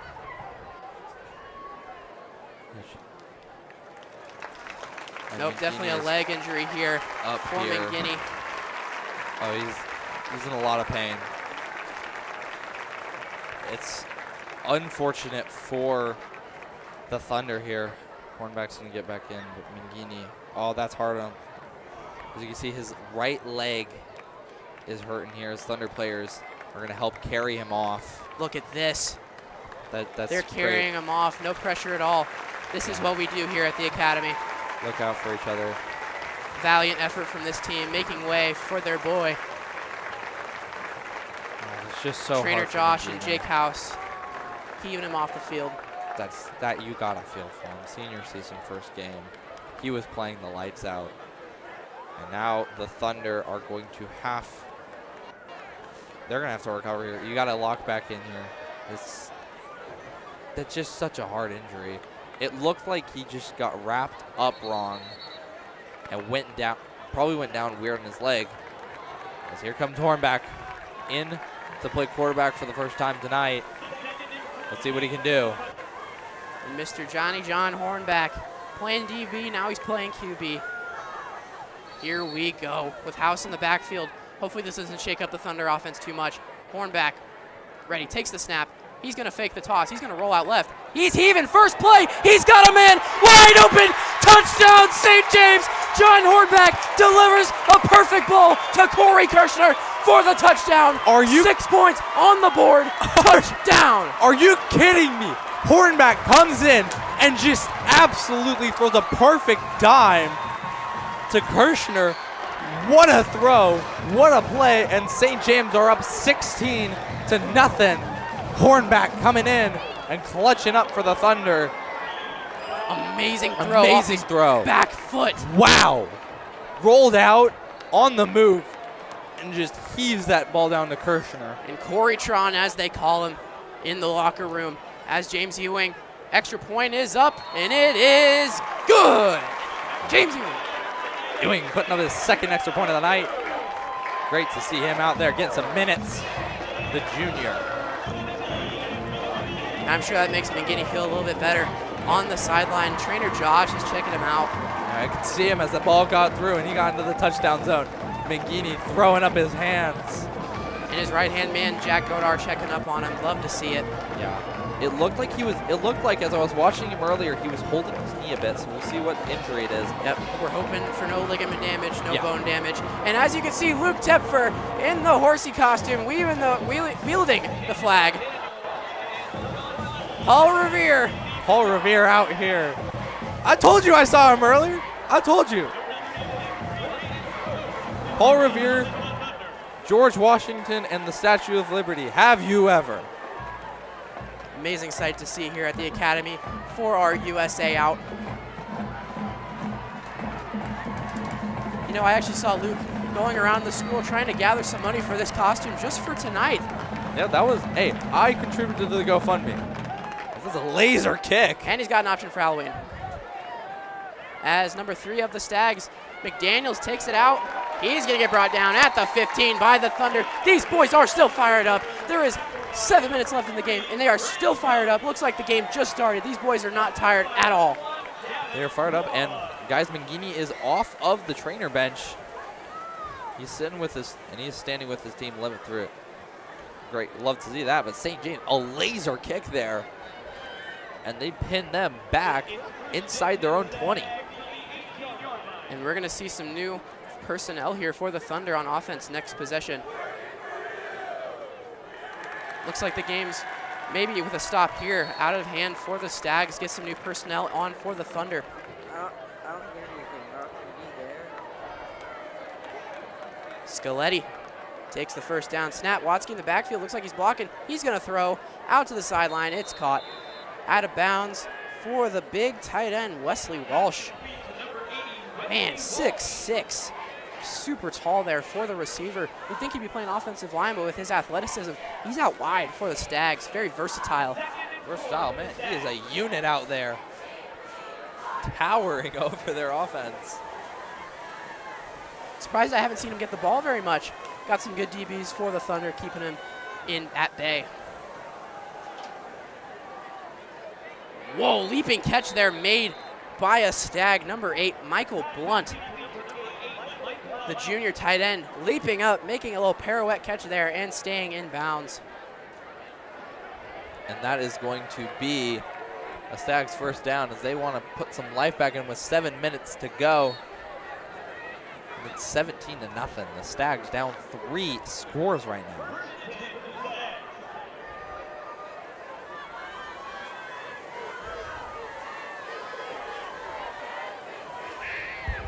Test, test, test, test. Pressure coming. He's going to try to find a route out. Wrapped up by the Thunder. That's going to be just about 1 or 2 yards for the Stags. And today's second half is brought to you by Aaron Barrett, State Farm Insurance. I've always wanted to say this. Like a good neighbor, State Farm is there. Go Thunder! You've wanted to say that all your life, haven't you? All my life, Sal. You got to say it last week. I get to say it this week. We'll rotate. We'll rotate. As Scaletti heaves it into the hands of Brenton Benker. It's an interception. It's a turnover. It's a good night for Thunder football. Bankert. Uh-oh, we got a flag. Looks like probably an unsportsmanlike here. It doesn't matter. We got to change the possession. Bankert. Regardless.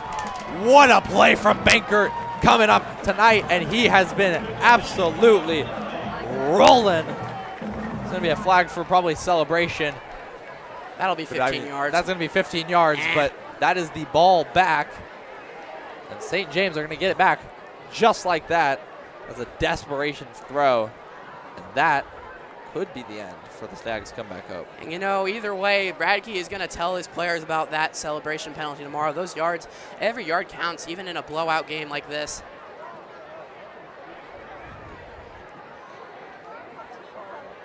And I just heard here, Frankie Mangini, a right ankle injury. He'll likely be out for the rest of this game in a little definitely. more time. You don't want to put your starter No. back in that case. Up 17 with 7 minutes left. That's, You're not going to risk any further injury. Yeah, that might be a couple weeks, unfortunately, for Mangini in his senior season. You do not want to see that. Hey, but we focus on the present here on the Thunder Broadcasting Network. John Hornback delivers a dot. 1 for 1, 1 touchdown, 6 points. Just that was a laser, Bang. bro. Perfectly thread the needle. Kirshner gets it and takes that thing to the house. As we see some new personnel here for the Thunder. Still Hornback and House in the backfield. A couple new offensive linemen there. The Thunder student section is electric. Hornback takes the snap, hands off to House. He's out on the right side, makes a man miss. Still fighting. Got about 7 or 8 yards there. Jake House showing the Stag that this is his house. He's been playing great tonight, and he fights to get it just short. It looks like it's going to be 2nd and 1 or 2nd and 2, it looks like, for the Thunder.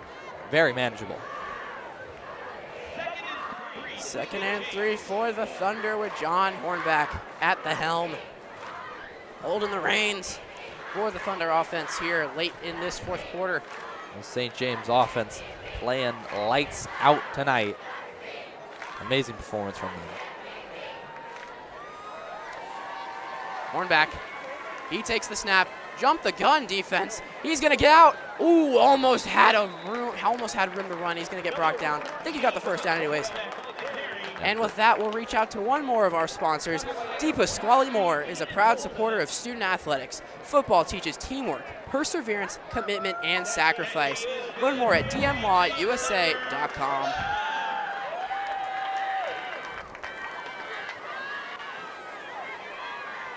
And if you're just tuning in, a lopsided game here for the Thunder, 17-0 as we close in on 6 minutes left here in the 4th quarter. Just an overall dominant performance by both teams in a way, but the Thunder have just been able to put it on the scoreboard for proof and evidence as Hornback hands off to House once again, jukes a man, gets across the line of scrimmage, gave him about 1 or 2 there.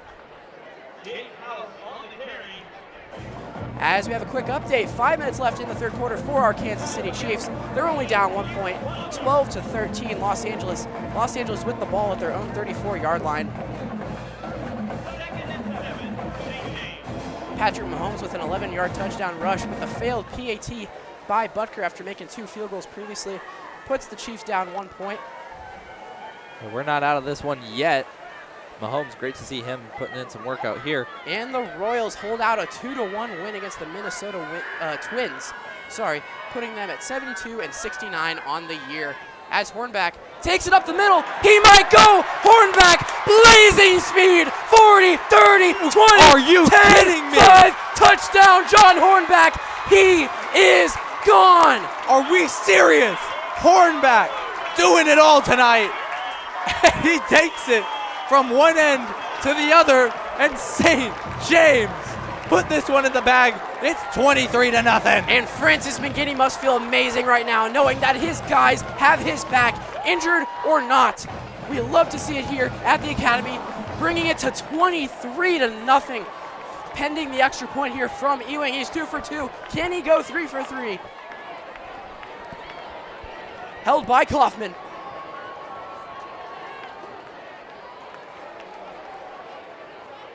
Kick is up, and it is good. 24-0. St. James Academy in their first home game ever.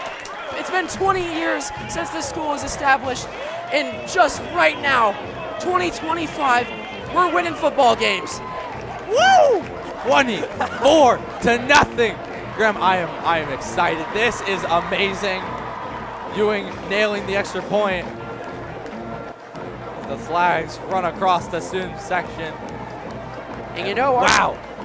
Wow, what a game. Hornback has come in after an injured McGinney, and he has shown up and he's shown out tonight as the Thunder lead 24-0, and that, I would say, is the dagger in the hopes of Miege's chance of a comeback, as Miege fans are beginning to leave.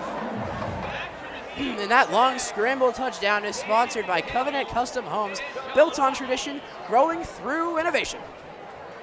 Hornback just finds a route and is gone. And he's putting his money's worth in for the Shields player of the game. Still got to make that decision up here in the booth, Sal. Ooh, yeah. Did it come too late, or is it right on time? Not right on time. I think it's just what the Thunder needed tonight.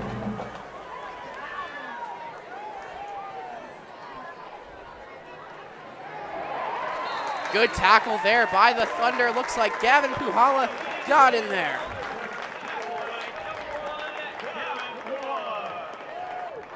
Pooch getting in the backfield, taking him down. And now the Stags with 5:14 left. Dare I say it's not impossible, but they got to get a quick touchdown right now. Yeah, we shall see. We shall see. It ain't over till it's over, they say, but the fat lady is getting ready to sing here at the academy. I would say so. As Scaletti takes the snap, he's got a man. He's going to heave it. Way short. Intercepted with a penalty. Intercepted by Carter Shawkowski, the senior safety. Looks like we've got a holding call on the defense regardless. This one will be taken back. Unfortunate turn of events, but a great defensive play nevertheless. Too bad it will not count. Shawkowski getting up there to get the interception. Great job, great work by him. Great hustle. Absolutely, just a little bit too much contact there.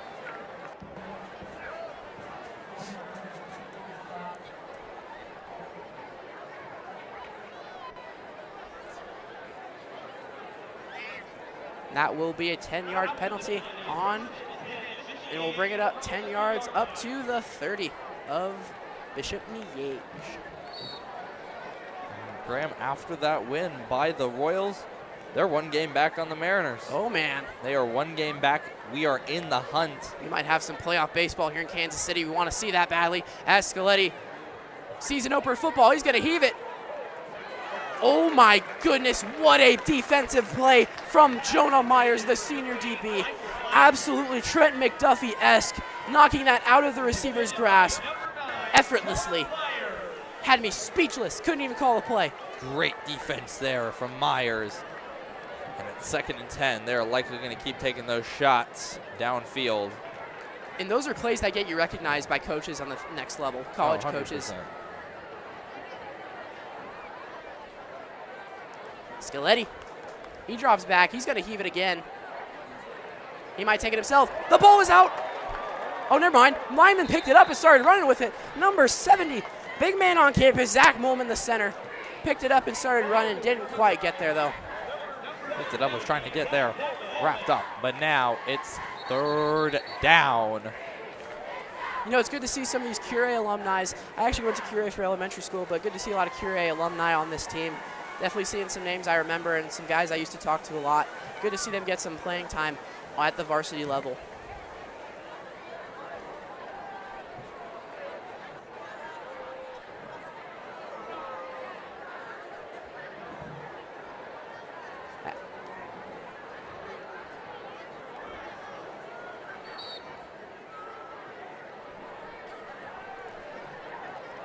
Scaletti, he's got a man up the middle.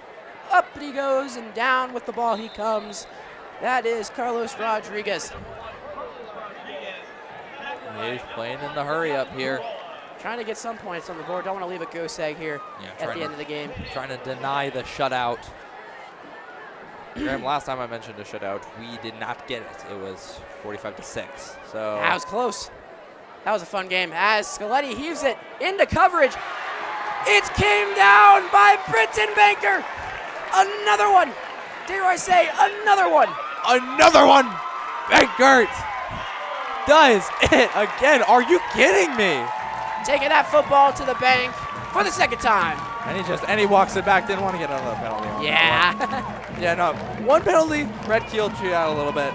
That one would not, you would have definitely got in trouble for that one. But St. James, 425, and that interception seals it. You know, despite the scoreboard, definitely don't want to make that decision as a quarterback to throw that up into like quadruple coverage. Oh no, there was so much coverage there. Again, great job by Bankert just to get it. As Hornback, the hot hand is back on the field, ready to see what he can do this possession. 4:25 here left to prove his worth, as I think he's already proven it here in this game. Oh, 100%. Oh my goodness. And with Mangini out for a couple of weeks, that's going to be very key, especially in the next week's matchup against Aquinas. Hornback hands it off to number 30. That is Will Boozer.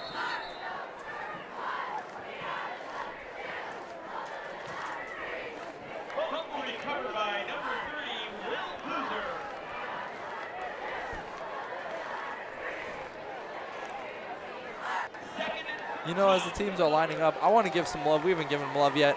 The band and drum line have been amazing tonight. We've been able to hear them up from the booth. They've been amazing tonight. I want to give them a shout out. They do some great work. Dr. Harrelson. Dr. Harrelson been doing a great job. They had a great pregame show. Came out here before they came into the stands. It was great. They sound great, and it's going to be a fun year with them in the band section over there. Like, that's going to be fun. And as you watch some TBN Pulse during halftime, our dance team got a little halftime performance in. Good to see them getting some action as Hornback hands it off again. Will Boozer gets a couple more yards up to the 22-yard line. Brings up a third and about 11 here. 3.5 minutes left to go in this game. Looks like the Thunder are come out with a victory. The first game in Marian Stadium, leaving with a W.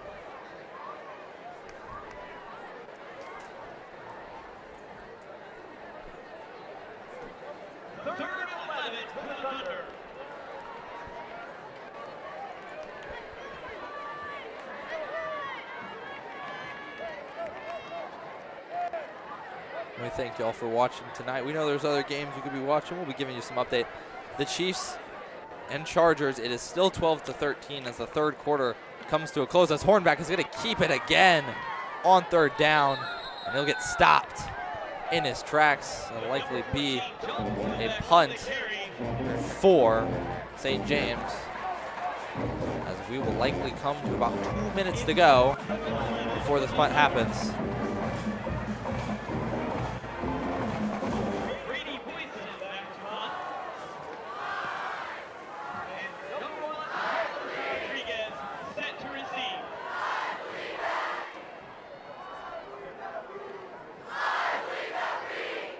As we have Boydston on for the punt.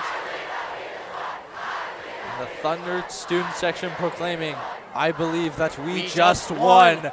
And that's, we did. There's a flag here and a sky punt from Boydston. That was a clean punt. It just went right up. Let's see what we got here. False start by the offense. That'll push him back 5 yards. No big deal. Yeah, we got this game closed out. 2:04 to go here at St. James Academy in Lenexa, Kansas. Graham, this has been a fun game. Absolutely, Sal. First of many this season. You'll hear my voice and Sal's voice for many games to come this year on the Thunder Broadcasting Network. Maybe some football, maybe some soccer this football season, this fall season, if you will. And then the winter season, got some basketball, varsity basketball. You'll probably be hearing me and our fellow football player, Josh Milnes. Lots of action-packed gameplay here on the Thunder Broadcasting Network to come this school year. Yeah. Stay tuned. Hit that subscribe button. We'd love to see that. That's going to be a timeout from St. James.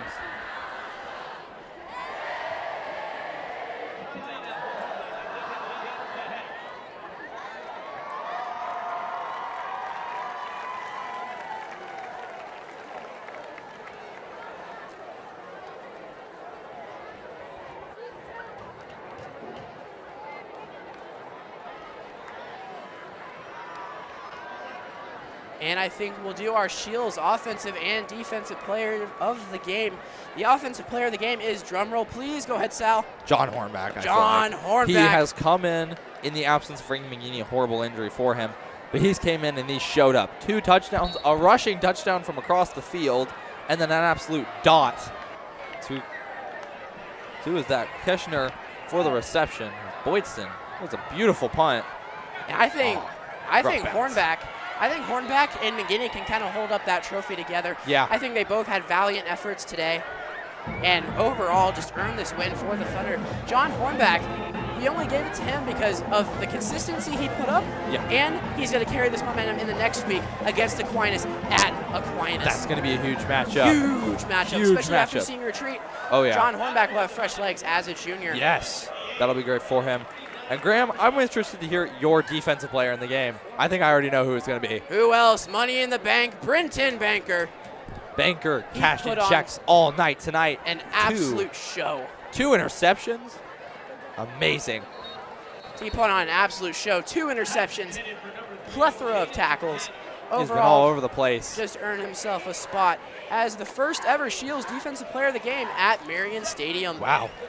That's an honor. That's an honor, man. I'd love to do that. I wish. I wish I was that good of a DB, man. Hey, you're that good of a cross-country runner, though, Sal. Yep. Again, we will be in Belton tomorrow morning. Belton. It's going to be a fun meet. Scaletti, he just looks like he's going to heave it. He does. Oh, my goodness. What a catch by Michael Blunt. Great catch from Blunt. With Michael Johnson, the DB, draped all over him. Great. That was high-quality catch there. And a great play. I just wanted to shout out all of our viewers. Thank you guys for supporting us here on the Thunder Broadcasting Network. We're having a blast up here in the booth. Yeah. Graham Warner alongside Sal Valera, Mary Claire Zacharias on the sideline. We're having a blast. First game of many.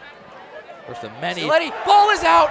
It'll be recovered by the Thunder. And that is it. Forced it's fumble over. By Bowden Bell, the sophomore. The sophomore. Sophomore on varsity. Strips it through. And look at that. It's over, and that's going to stay scoreless. Are you kidding me? The St. James defense playing Heisman difficulty, making it hard. This has just been amazing for the Thunder, and that's it. And if you don't understand the reference, College football 25 or 26. Either one. The video game. Heisman difficulty has made me crash out a couple times. Very popular amongst us youngsters. Heisman makes me crash out all the time. I just can't figure it out. Why are they so good? They're AI. And victory formation here for the Thunder. This game is over. And Do you have any timeouts called? Oh yeah, we're getting some new personnel for these victory formation snaps. Let me try to find some names here. Number 80, Most Cooper. Cooper Most. Who else do we have? Ryan Barman. Number 18. Julian Carney. Carney, taking these knees. Taking the knees. And 82, Liam Chateau, sorry. And as we begin to sign off, I'll give you guys one more update as a victory formation. Fortunately for our Chiefs, we are down 8. It is 20-12 Chiefs football, as the fourth quarter starts. And the Chiefs gonna have to clutch up here.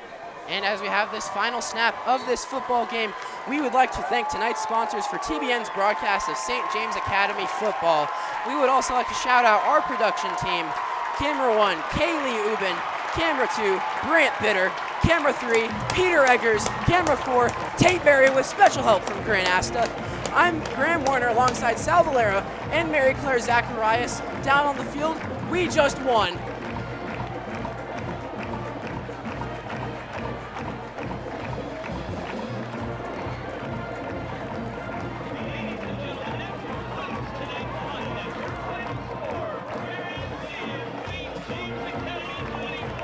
All right, Sal, I'm going to ask you a couple of questions here. What do you think the Thunder need to keep in their system against Aquinas next week? Yeah, I mean, look, next week's going to be hard. It's senior retreat. We're going to come back. We're going to be tired. We're going to be tired. We are going to be tired. But you got to come back and you got to come out strong. This Aquinas team is not going to play around next week. Nope. You got to go out. You got to do this football. And guys, I'm confident with Hornback at our quarterback. I think he can get some stuff done. He might be the future, Sal. He he is the future. He is an amazing quarterback. See. And I think he's going to be great if Mangini does happen to be out next week. And once again, special shout out to our camera crew, our directors, alongside our director of broadcasting, Cohen Merrick, and our director of educational programming, Sam Rockford. We thank you all for watching TBN football, and man, we had a blast tonight. This has been amazing tonight. Week 1, St. James Academy defeats the Bishop Miege Stags 24-0. Miege left the goose egg on the scoreboard, and it will remain there for eternity as the first victory on Michael Marian T. Stadium. Alex Field at Marian Stadium at the one, the only St. James Academy.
Alrighty, as we got one last interview, we got Mary Claire Zacharias down with offensive coordinator Matt Joshi.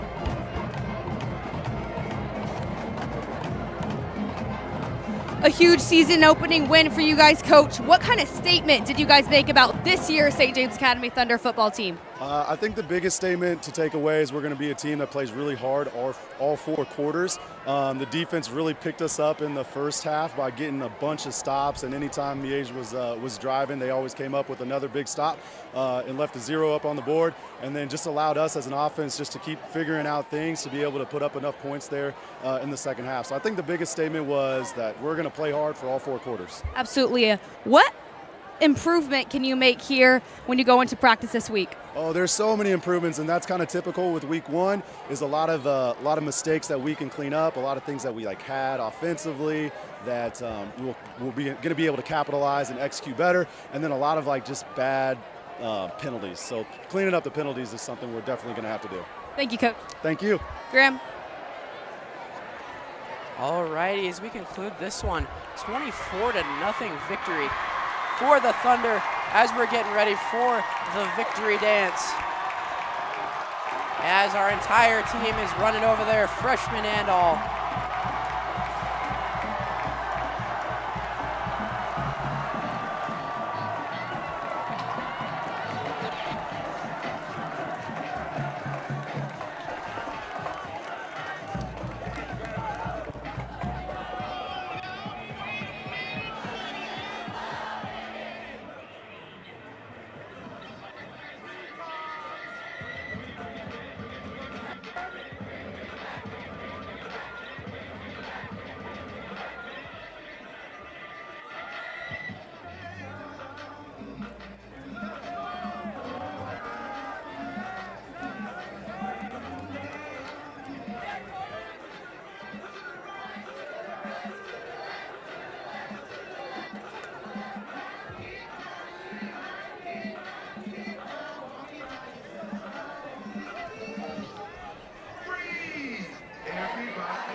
St. James.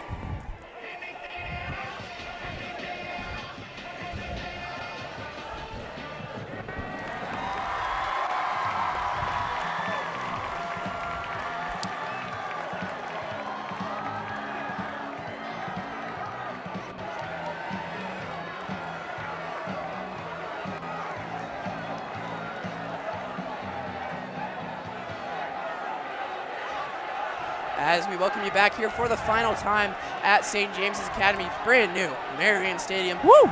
We fortunately come out with a victory, 24-0. And once again, I am Graham Warner alongside Salvador Valera and Mary Claire Zacharias on the sideline on behalf of our Director of Broadcasting, Cohen Merrick, and our Director of Educational Programming, Sam Rockford. We thank you for watching TBN and bid you good night. Go Thunder, and God bless.